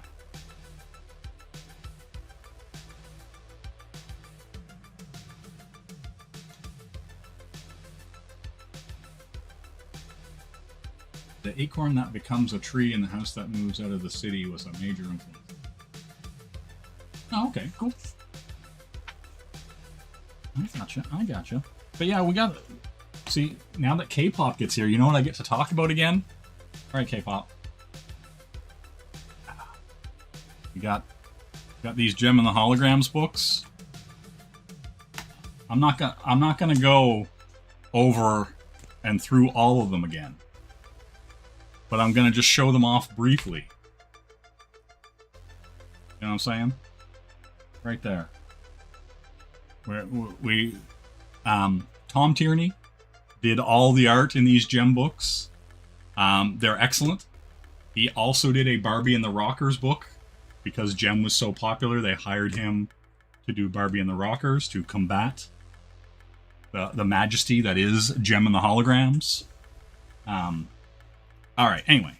We'll flip through some of this stuff here. We got some Conans. You know? Stop me if you've heard this one before. You know? I'm trying to remember which one it was. There was one that I was like flipping through one day. And I was like, man.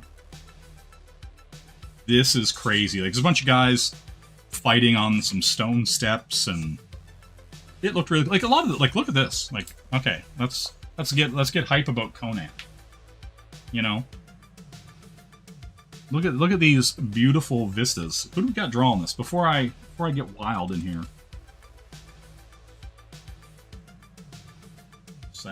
Little savage sword.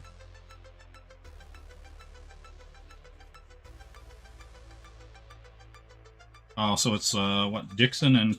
Okay. Got Kelly Jones 88 right there.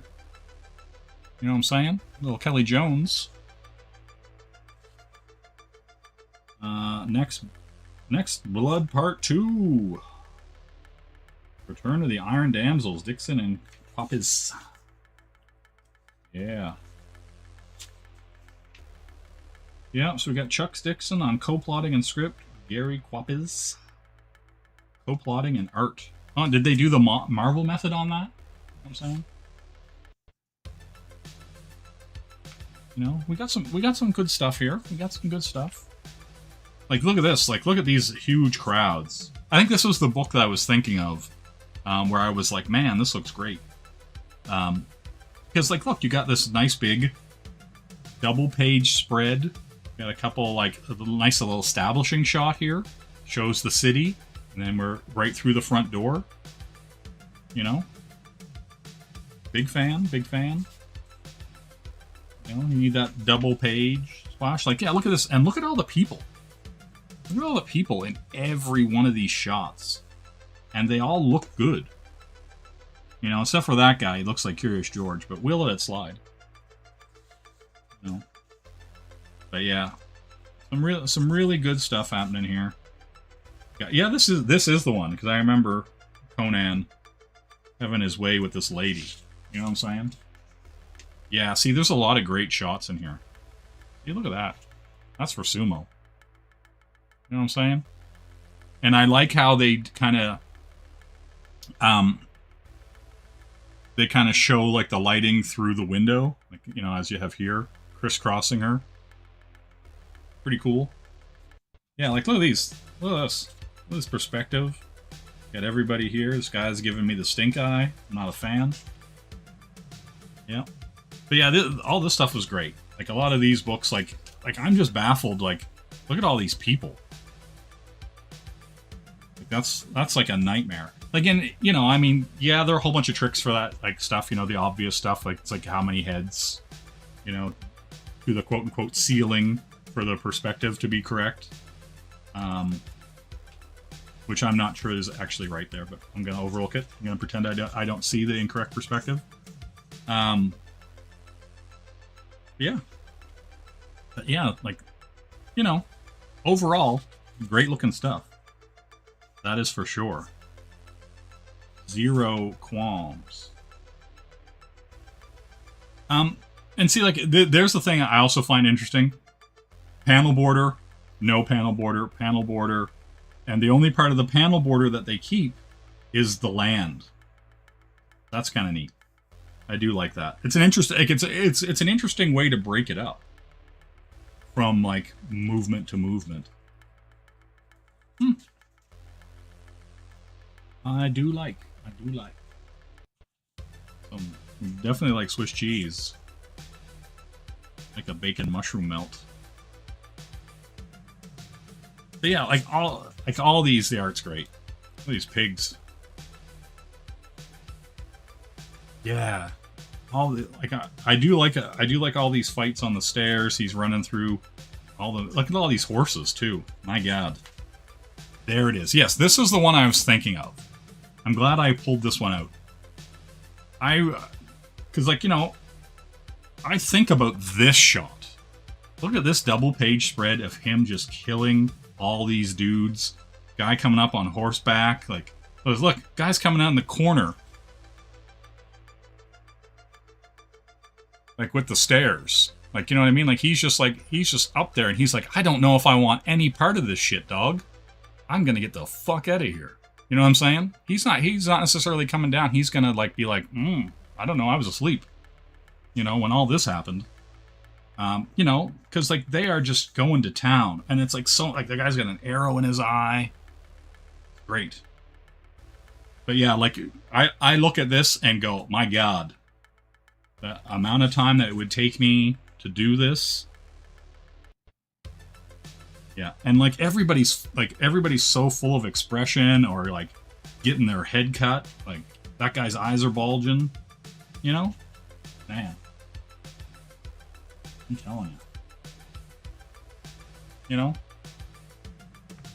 I mean, this is wild. Like, I just think, like, it's shots like this that I just think about, right? Like, you're just kind of like, holy crap, like, that stick in your head. Like, and it's not like I'm like up late at night thinking about this shot, but just that you're just kind of like, oh man, like that shot that just kind of sticks with you, and you're like, man, like I would like to do something like that, you know. And you're just like, okay, when the time is right, you know, I will make that happen.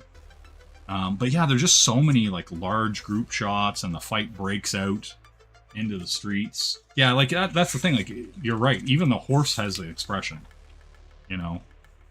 And Conan just covered in blood and cuts here. Sword, the tip of his sword is broken off. Like, he went so hard that the tip of his sword is broken off. He's just like wrecking these fools. You know what I'm saying? You know, but that's the thing. Like,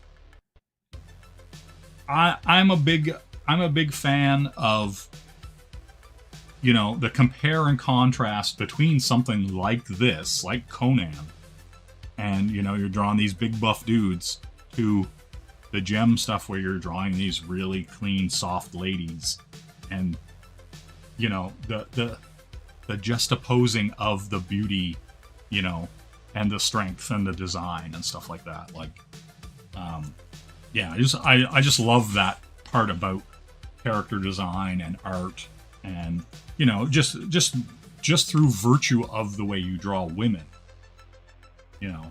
Yeah, and that's the thing. Like, you know, there isn't a bunch of same face happening here. I agree. You know. Yeah, like that's the thing. Like, so, like, everybody here was like a master, right? Like, you didn't have like chumps on any of these Conan, right? Like, you weren't rolling in Tumblr artists for Conan books, right? Like, these guys were top of their game. Like, you know what I mean? Like, look at like all these little dudes. Like, this stuff is wild, right? And it's like, you got a bunch of little dudes coming across there, like, you know, and you're showing scope and scale, right? Like, in just a top panel, like, you know, and these panels aren't huge, you know. And so, yeah, like, you know, you're looking at a pencil here. Like, these panels aren't huge, but they're full of detail, and, you know, showing scope and scale. And the other interesting thing too about this, like, this is an establishing shot, right? You're just like, okay, this is where these dudes are. Boom, zoom in on the conversation, you know, and you follow it through. Like, not enough of that happening. Let's just be honest. And look at this, like, sweet zombie Jesus. Way more battles, horses. This guy's getting straight flung off that horse. Right? Like, yeah, it's wild. Like, and just just drawing horses all goddamn day alone is like wild to me. Right? And so, yeah, and it's just more crazy fights, and like, yeah, these guys were just on it. You know. Yeah, it's just great stuff. I hope it's coming in clear for everyone. You know. But yeah. Yeah, it looks great. Ooh, he's until next month. And then I also like a lot of these Conan books. They'd have like a main, you know, 30, 40 page story, and then you'd have a small little short story in the back. You know? And we start it right here with him right here picking up a lady. Luke McDonnell on pencils. You know? Got some sweet lady fighting here. Yeah, some good action scenes and stuff. I mean, this is clearly a drop in quality compared to the previous story. But, you know, that's what backups are for, you know. You give someone a chance, and you know, you see how it goes. But yeah, you get, like, while this is competent, it's definitely a step down from, you know, the previous story. It is good, though. He definitely likes to put her down in the missionary position. Let her know. So what's that, 9, 10-page story finished, little short story there, and it just ends. It just ends. Women. Women.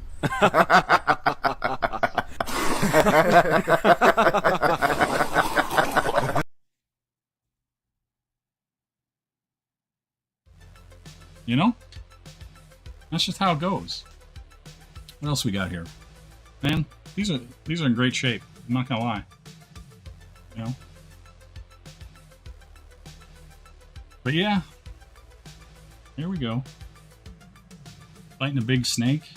Good time. Good stuff. I don't even know what time it is. Ooh, we got a sexy pharaoh lady doing some pharaoh dancing. I'm trying to find one of these in the front cover, and when I was talking to Tommy about it, he was talking about the good old Nubris. I'm trying to find the issue that he did. Yeah, Gary Quapis and Charles Dixon wrote a bunch of these in this. What kind of? I'm going to say in the 140 to 160 range. I feel like a lot of those were. You know? And I just have, like, I'm going to make some people sad right now. These Conan books are just out. I just have them out and floppy about. Right? They're never going to be bagged and boarded. They're never going to be whatever. These are just reader copies. That I just do this to. I just casually flip them about. I just throw them over here. You know, treat them like the harlots they are. You know what I'm saying? Larry Hama, editor. You know what I'm saying? Michael Golden. Michael Golden on the cover here. You know what I'm saying?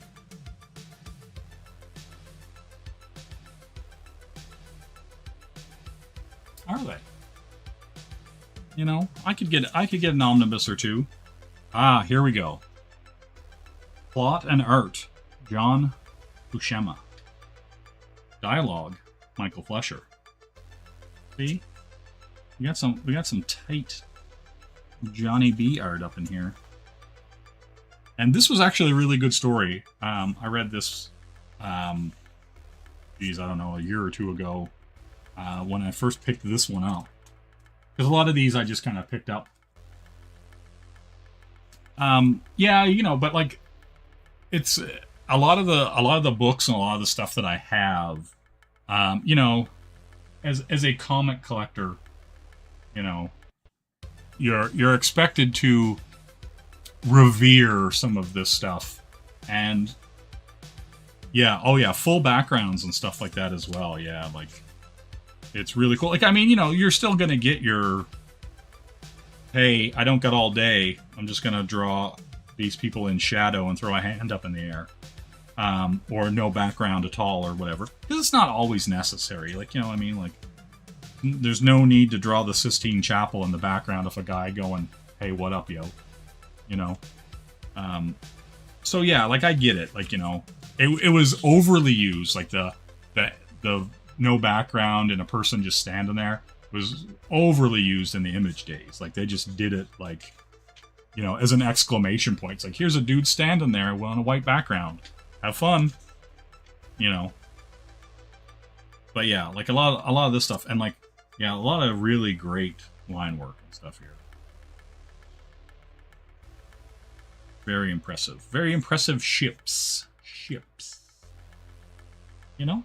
Ships.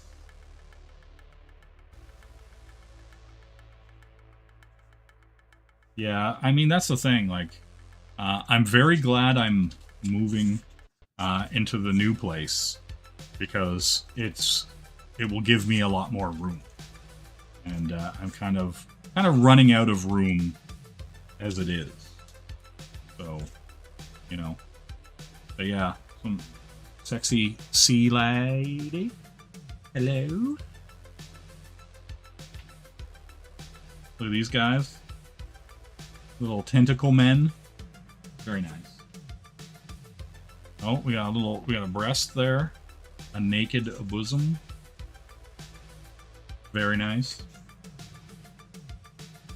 Conan fighting off all these dudes. Yeah, the art's great. It's very it kind of has like the Buscema stuff. I kind of here and there getting a bit of Kirby in some of it. Well, Simonson too, maybe.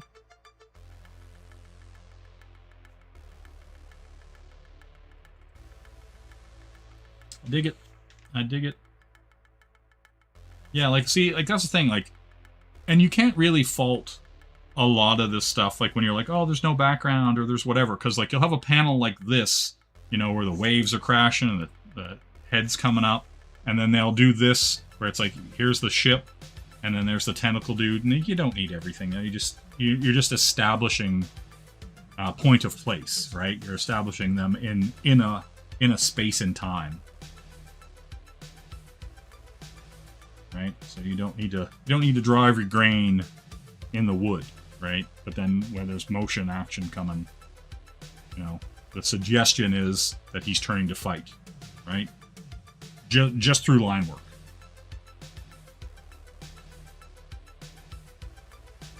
Yeah, it's really cool, and I do like that. I like the strong blacks pushing everything forward, you know, and then, like, you know, you're getting more three-dimensionality and depth, you know, with the darkness and light in between. Like, you know, you got a fore, middle, and background. You know, you're establishing depth. Very nice. Very nice. Yeah, really cool. I'm a big fan.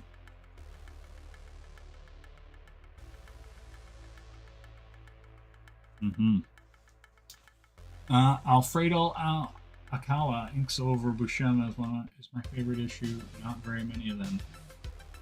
Yeah. I think it says he does everything in this one. Want to double check. Yeah, plot and art, Buscema, lettering, Joe Rawson. Oh, there we go. Finishes, Randy D. Nubres. There we go. I was like, I knew there was a reason I was like, yeah, good old Randy Nubres. That's what I'm talking about. I knew, I was just like, because I also remember Tommy was talking about Randy Nubres doing some Doctor Strange issues as well. And I went and looked at them and I was like, oh, this guy's pretty cool. See if there was anything in the back. I remember there was like a couple paintings or whatever that he did in the back of one of these. Yeah, it's all pretty good. Pretty damn good. Couple spot pieces here. Ernie Chan, 1983. I'm not seeing a signature on this.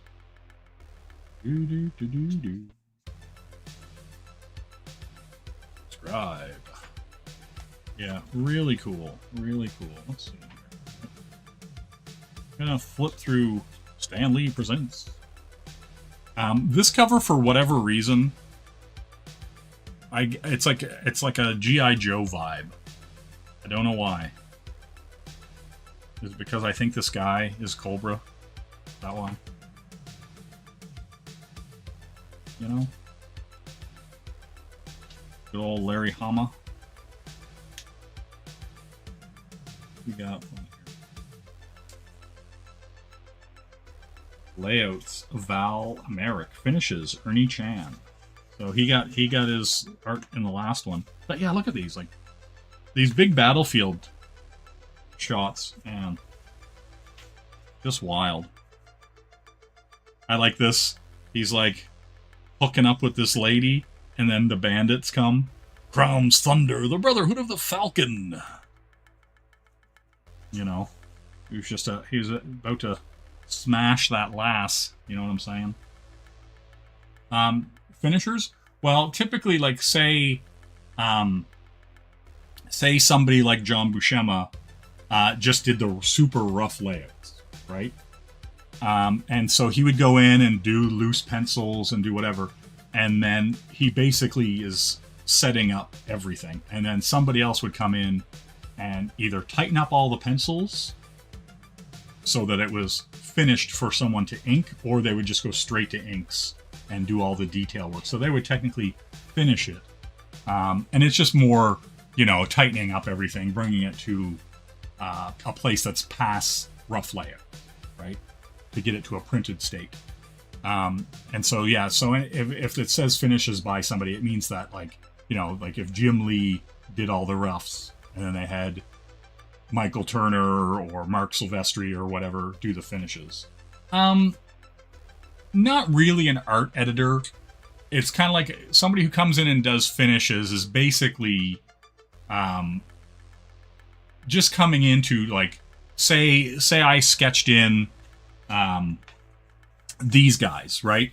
Say I sketched all this in, but I didn't do any of the rendering, right? Like, I didn't do any of this, like, cross-hatching or shading or anything, but I put the rough layout there, put the indication that the boot has a roll-down cuff, and whipped some lines here so that you knew it was a cape, right? And so you would just do the rough forms, right? Enough so that you could tell that was Conan, and this was the Grey Wolf or whatever, right? And then so either another penciler would come in, render all this out, all the musculature and all that kind of stuff, or an inker would do it, right? And so they're just basically, literally finishing the quote-unquote finishing the piece. And so, yeah, it was pretty common, right? Like, and it's pretty common in manga as well, where, the main artist would do the layouts and stuff, and then someone would come in and do the backgrounds, or if there was if they said, the character is on a crowded city street, they would put the cars in and they would do whatever, but the guy would draw the main characters, right? A lot of artists, like famously, like Michael Turner and stuff like that, he started out just doing backgrounds for people, right? Like, he wasn't drawing books right away. He was just in there drawing backgrounds for Mark Silvestri or whatever, right? Like, and so Mark would basically have a completely done page, but he just would, like, indicate that there were a few buildings in the background, and then Michael Turner would go in, do super detailed buildings with ledges and, balconies and all that kind of stuff to just finish the piece, right? And so, yeah, it's pretty common. It's pretty common in that thing, because a lot of the stuff as well, it was very assembly line. Like, a lot of pencilers, some pencilers would be super tight, and you could, basically scan their pencils and crank up the blacks, and you could just go right to print. They'd have such tight pencils that you wouldn't need an inker, right? And then some people would do, like, say you had like a John Romita Jr., for example. He probably would do, like, pretty loose pencils, and then the inker could come in and, like Shelby sometimes does, goes in and hijacks, goes in and basically refines the work and makes it more their style when there's a John Romita Jr. very loose layout underneath, right? And so that's pretty common, like, what I mean? So some people's art, depending on who inks them, depends on how good it is, right? It's kind of, sometimes it's like, you're as good as the people you're working with. And same thing goes with the colors too, right? If you're getting in there and you look at a lot of, like, art from the 90s to now when they started bringing Photoshop and stuff like that into it. Yeah, well, that's what I mean. That's what I'm saying, Shelby. He was always more of a looser style in his pencils, but if you were looking at, like, a Jeff Scott Campbell or a Joe Mad, their pencils were super tight, right? And so yeah, that's the thing. And so you're seeing so many of those things now where it's an assembly line and you got a penciler, an inker, a colorist, and from one book to the other, like I really like the guy who colored Bad Blood. on that Deadpool Bad Blood. I was like, I really liked a lot of the way he handled like these really, really harsh whites for shines and cuts to pop characters in and out of the background and foreground and stuff like that. And so yeah, like just depending on who's coloring you can change the whole look of your book. Like, you know, your inks and stuff like that can either be accentuated by a good colorist or they can be covered up by a good colorist, for better or for worse. You know what I mean? And I think that's part of the thing about being a colorist is knowing when to do those things to help the storytelling and the art, and when to let the line work shine through, you know. And so yeah, it's very interesting because there are so many different facets of it, and the way people work, and the way, like, you know, some people, like, you know, draw, color, ink, everything their own work, and other people, you know, are quote unquote just a penciler. You know what I mean? Like somebody like Ethan, right? He pencils and inks his own work, but plenty of artists just do the pencils and never ink their work, never color it, don't have any say in what the colors are or anything like that. It just gets handed off, right? And so that's always interesting to me as well, when you're just kind of like, I'm leaving this in the hands of somebody else, right?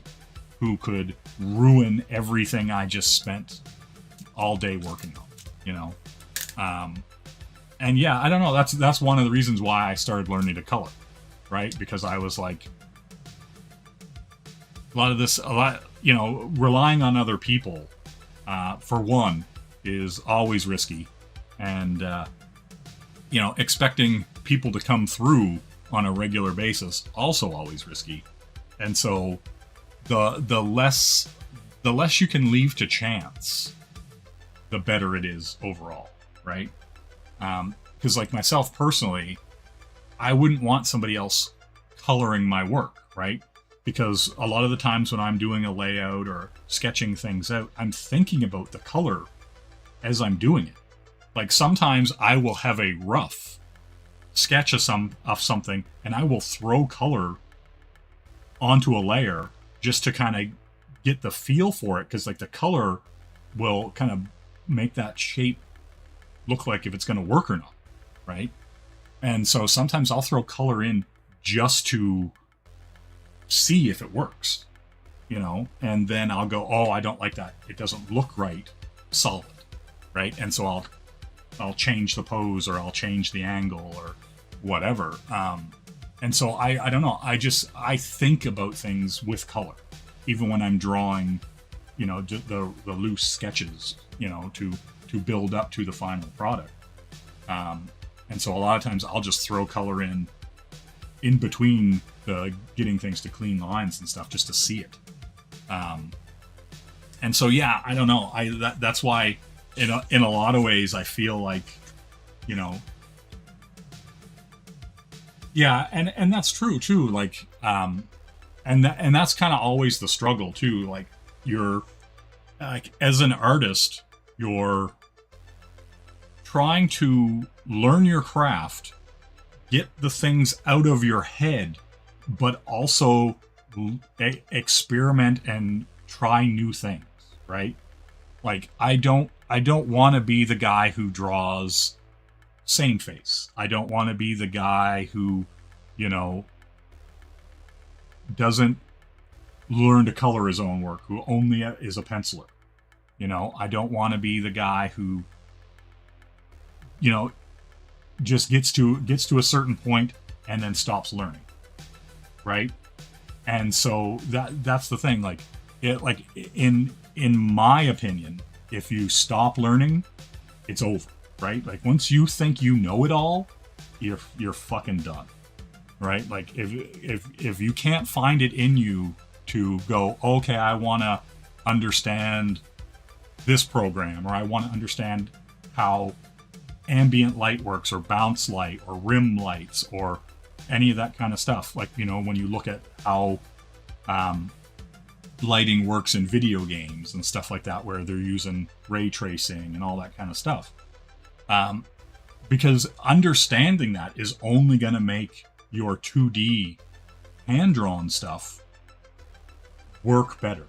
You're going to understand lighting better. You're going to do little things that the average artist might not even think of, as far as the way color works, you know, behind someone's ear or things like that. Like, you know, because, you know, your ear light shines through it. It's just cartilage and blood, and, you know, that kind of the same way your nose works.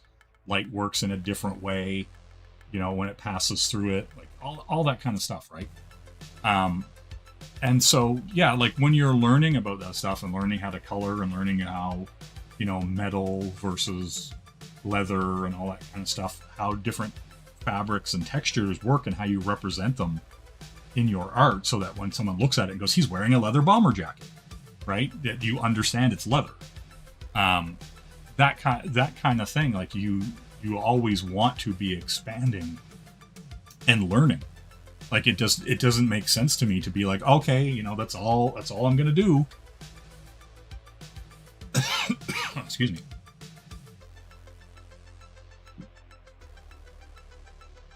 Right? Like I don't want to get to the point where everything is just good enough, right? Like I think that, like, you know, it's like you understand anatomy, you understand perspective, you understand foreshortening, you know, you learn about all that stuff, and then you're like, okay, well, how can I make camera angles cooler? How can I make a fight scene cooler? How can I, you know, you there's always something new to learn.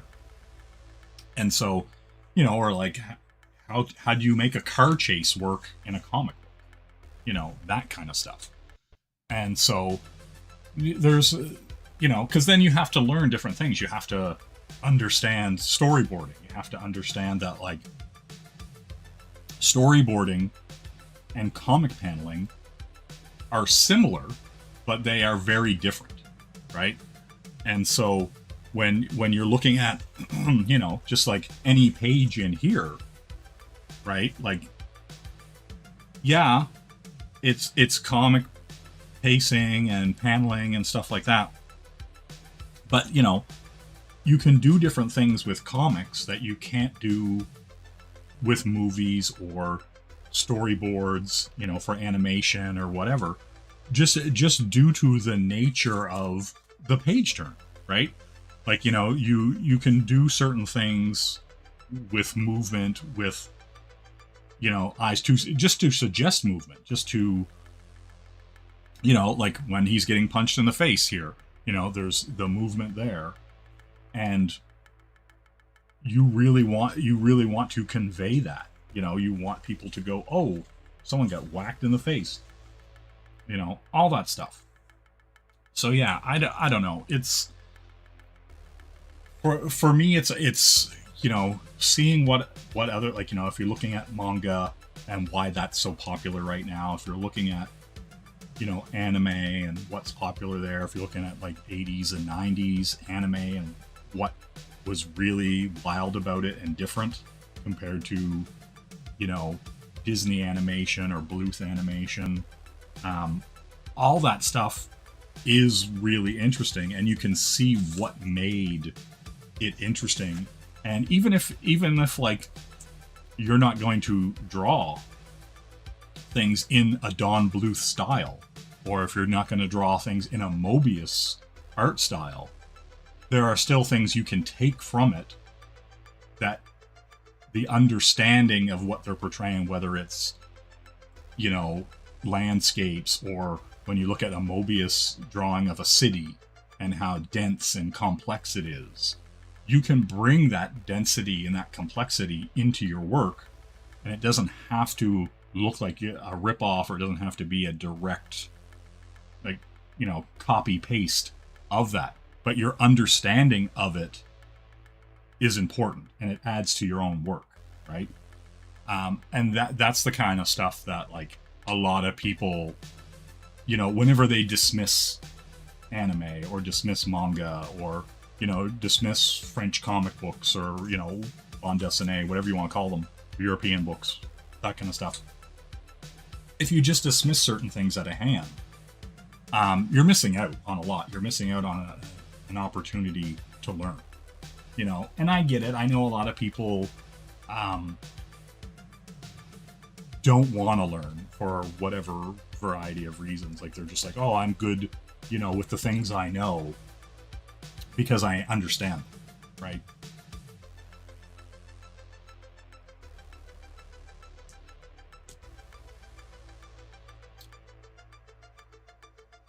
Yeah, like, you know, and that's the thing, like, and that's the way I am too. Like, you know, I definitely have a tendency towards certain styles, towards certain designs, right? Yeah, and like that's the thing, like, as much as I, you know, say would be like, okay, I like an animation kind of style, or if you're like, oh, Patrick Nagel or Tom Tierney or the style of the Gem cartoons or whatever. And while you might be able to see some of that kind of stuff in my work, the anatomy's different, right? Like you're not seeing that kind of anatomy. Like, you know, if I'm gonna do some kind of, you know, girl, she's gonna be long and lean and, you know, muscular, you know, and hourglass figure, the whole kind of thing. But they're not going to be waifs, like, you know, like in like the Gem books or whatever. So yeah, it's one of those things where you can see the influence, you can see the style, but you're probably missing the 5 other influences that, you know, make it a completely different beast, right?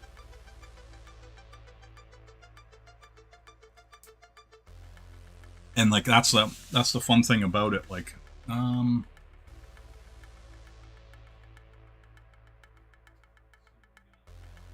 oh, in a completely different note, I found this Art Adams art book. Shelby was looking at that Terminator book, and I was going through, because I was packing up a bunch of stuff, and I seen this Terminator 2029 book and was like, oh, yeah, this is the kind of art I don't like. Right? Like, you know, I'm just like, oh yeah. I'm not a fan of, I don't know what you'd call this, but it's like grimy, textury, weird anatomy, you know, kind of meh, you know. And it's like, it's one of those books where I look at it, and because people's faces change so much, it looks like there's some like photo tracing and stuff like that. You know what I'm saying?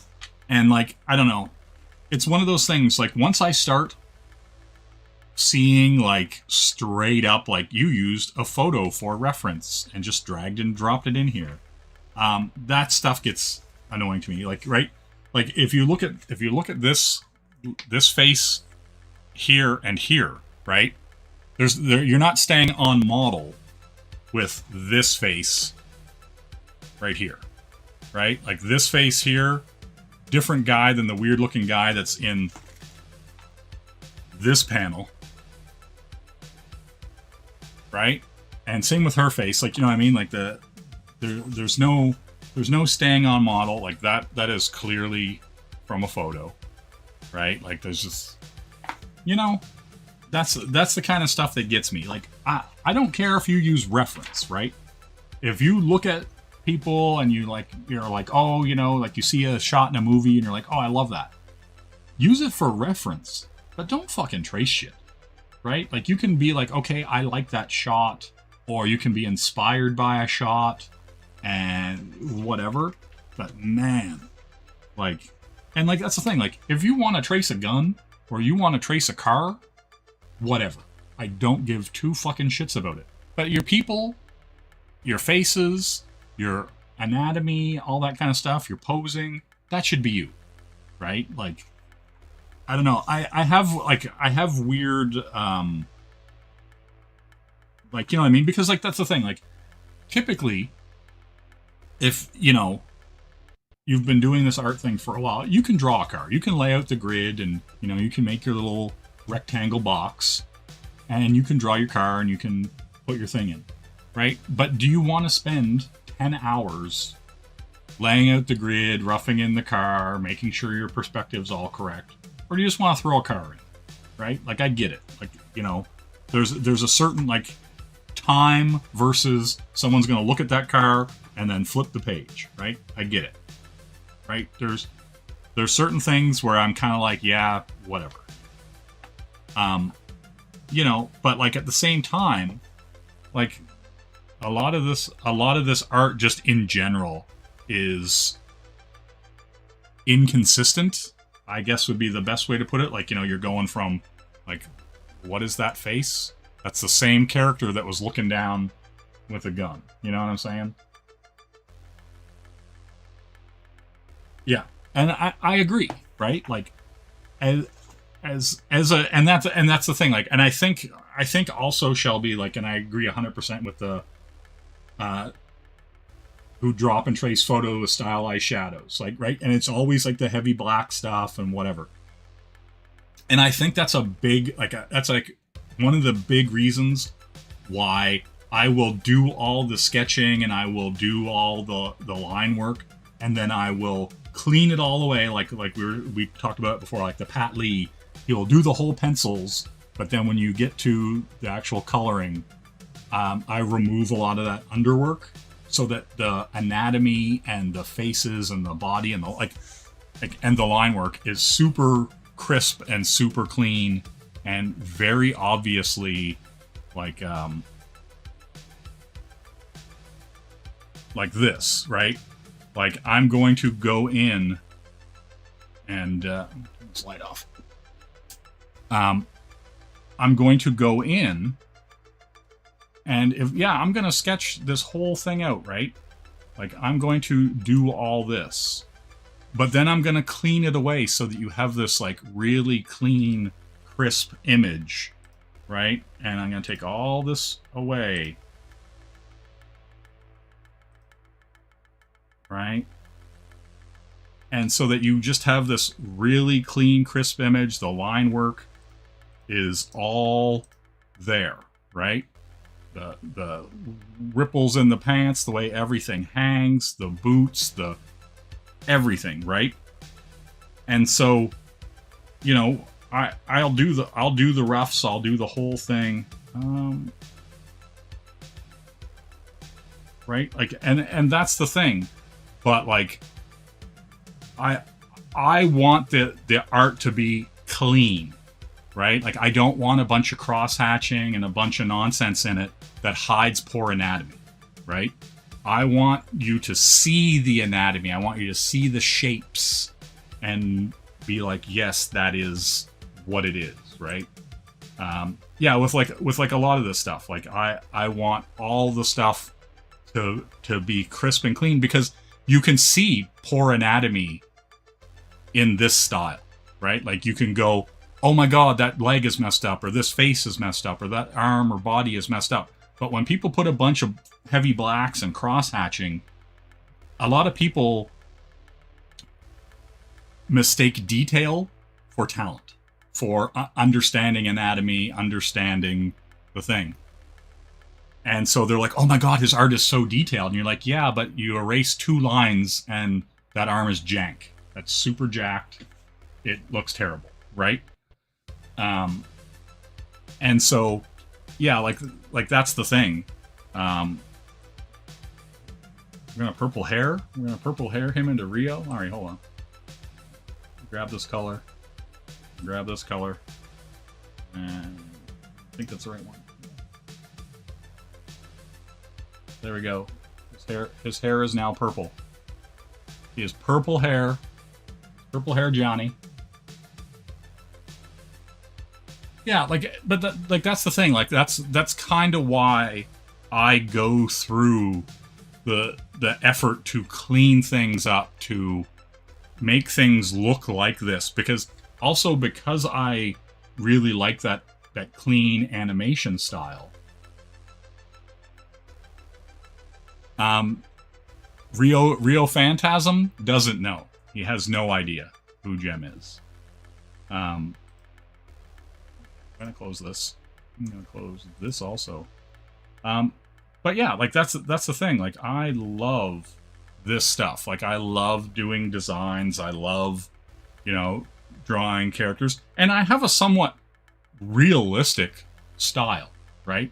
Because I like that kind of, like, when you see like the first heavy metal movie, when you see like like Jem or He-Man and all that stuff, like all the Brave Star, a lot of the Filmation stuff, because they were rotoscoping over like a dude running down the hall, for He-Man running, right? Like there is a certain appeal to that realism, but I also like long, like I typically make my characters kind of shorter in the waist body, and longer in the leg. Like, I specifically go out of my way to like elongate characters and like arms and stuff like that. Like, there's a certain aesthetic that I like, and I kind of push that with my anatomy.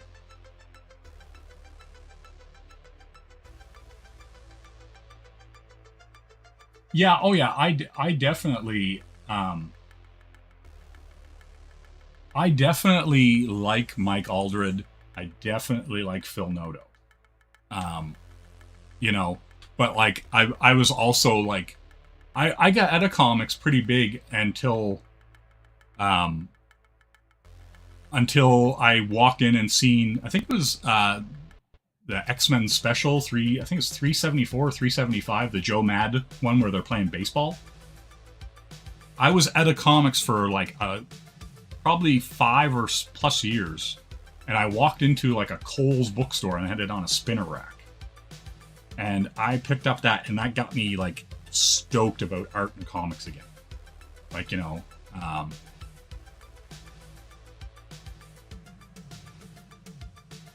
yeah, like let's see what else I got here. Because like this here was just me like sketching one day, like, and I'll just bring a headshot to like a ridiculous like amount of cleanup, stuff like this. Like, a lot of the stuff is just me like doing like this kind of sketchy design stuff where I'm trying to use light and color and figure things out, right? Like, because the whole thing is like trying to actually get the design where you want it to be, like the art, like the, because I'll do something like this or some of the stuff I post online, and that's the experiment for the book stuff that I'm doing in the background. Like, I'll be like, oh, if I color something this way, how what's the effect? What's the feel of that? And then if I like it, might use that in what I'm doing for a scene or for, a part of the book, right? But then if I get to, excuse me, other stuff that I'm just doing for fun, that's when you can do the really interesting stuff, the really like experimental stuff, right?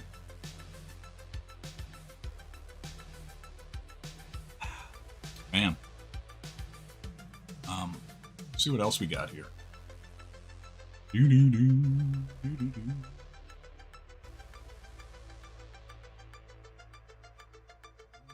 Boom, boom, boom, boom, boom, boom.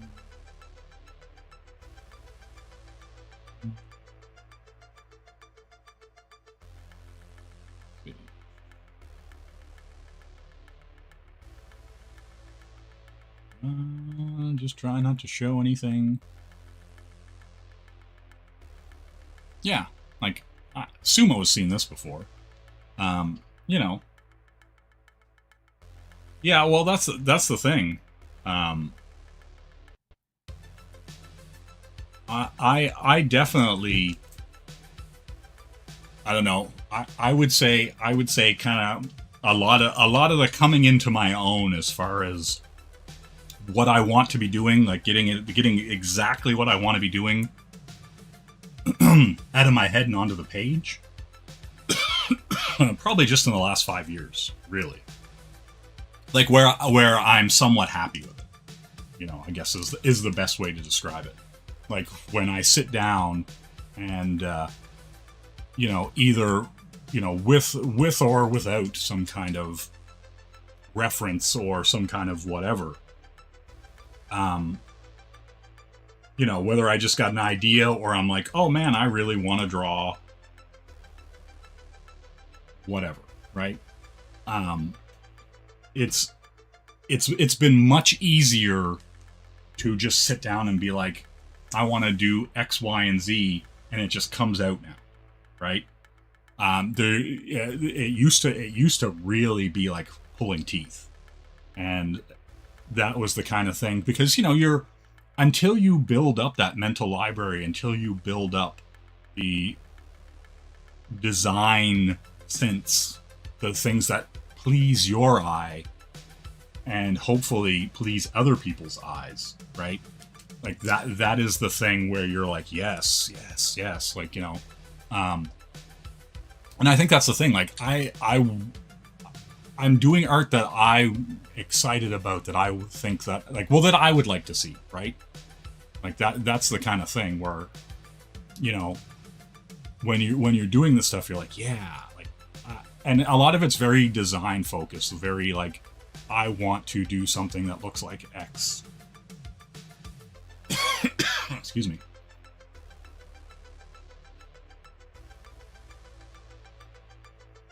You know, see what we got here.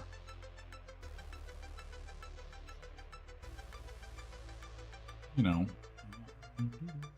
Oh, I'll show something I don't think anybody's seen this. See if I can.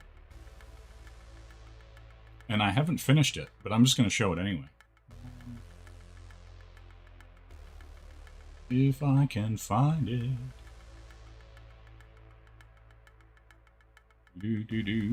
Oh, here it is. I never finished this. It's gonna be kind of weird. This is a work in progress.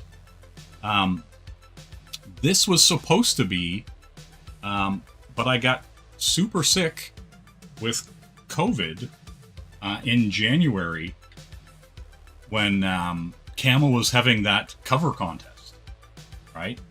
And so I had been working on this, and then literally like a week before his contest was supposed to be done, I got super sick. And, you know, literally was like super sick with COVID for like a week and a half, could barely move, could barely do anything. Yeah, boots and heels. So yeah, it was cover contest for Camel's book, and I never finished it. I'm gonna finish it at some point, but this is the piece, and I still just have to finish it. Like the dude with the purple hat and the claws, Claude Agent, Jesus, he's gonna be lunging at these guys while she's down here, you know, trying not to get sucked into the wormhole, the teleport. And yeah, I was having the big fight on the log and all the guys, and, you know, the big bad gold guy in the background. Yeah, Claude Asian. And so yeah, oh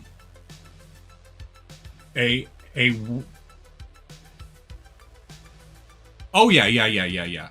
And his Boots and Heels logo was pretty small. Also, it was like very, he was, I think he even had it like here. Like, I might have, hold on.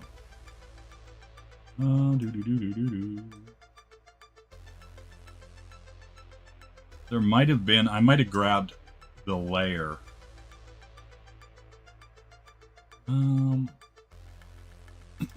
Yeah, I don't see it. But oh yeah. Here's the other thing too, and he's there. Okay, see this guy? Look, woo! The guy that's ripped in half. Claude Agent is ripping through him. So I literally was like, okay, I'm gonna have the robot ripped in half and him ripping through him, and there's gonna be a bunch of other guys falling.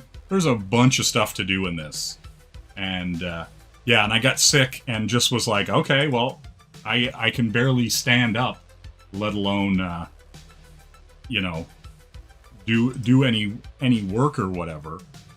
So yeah, it never got done for the contest, right?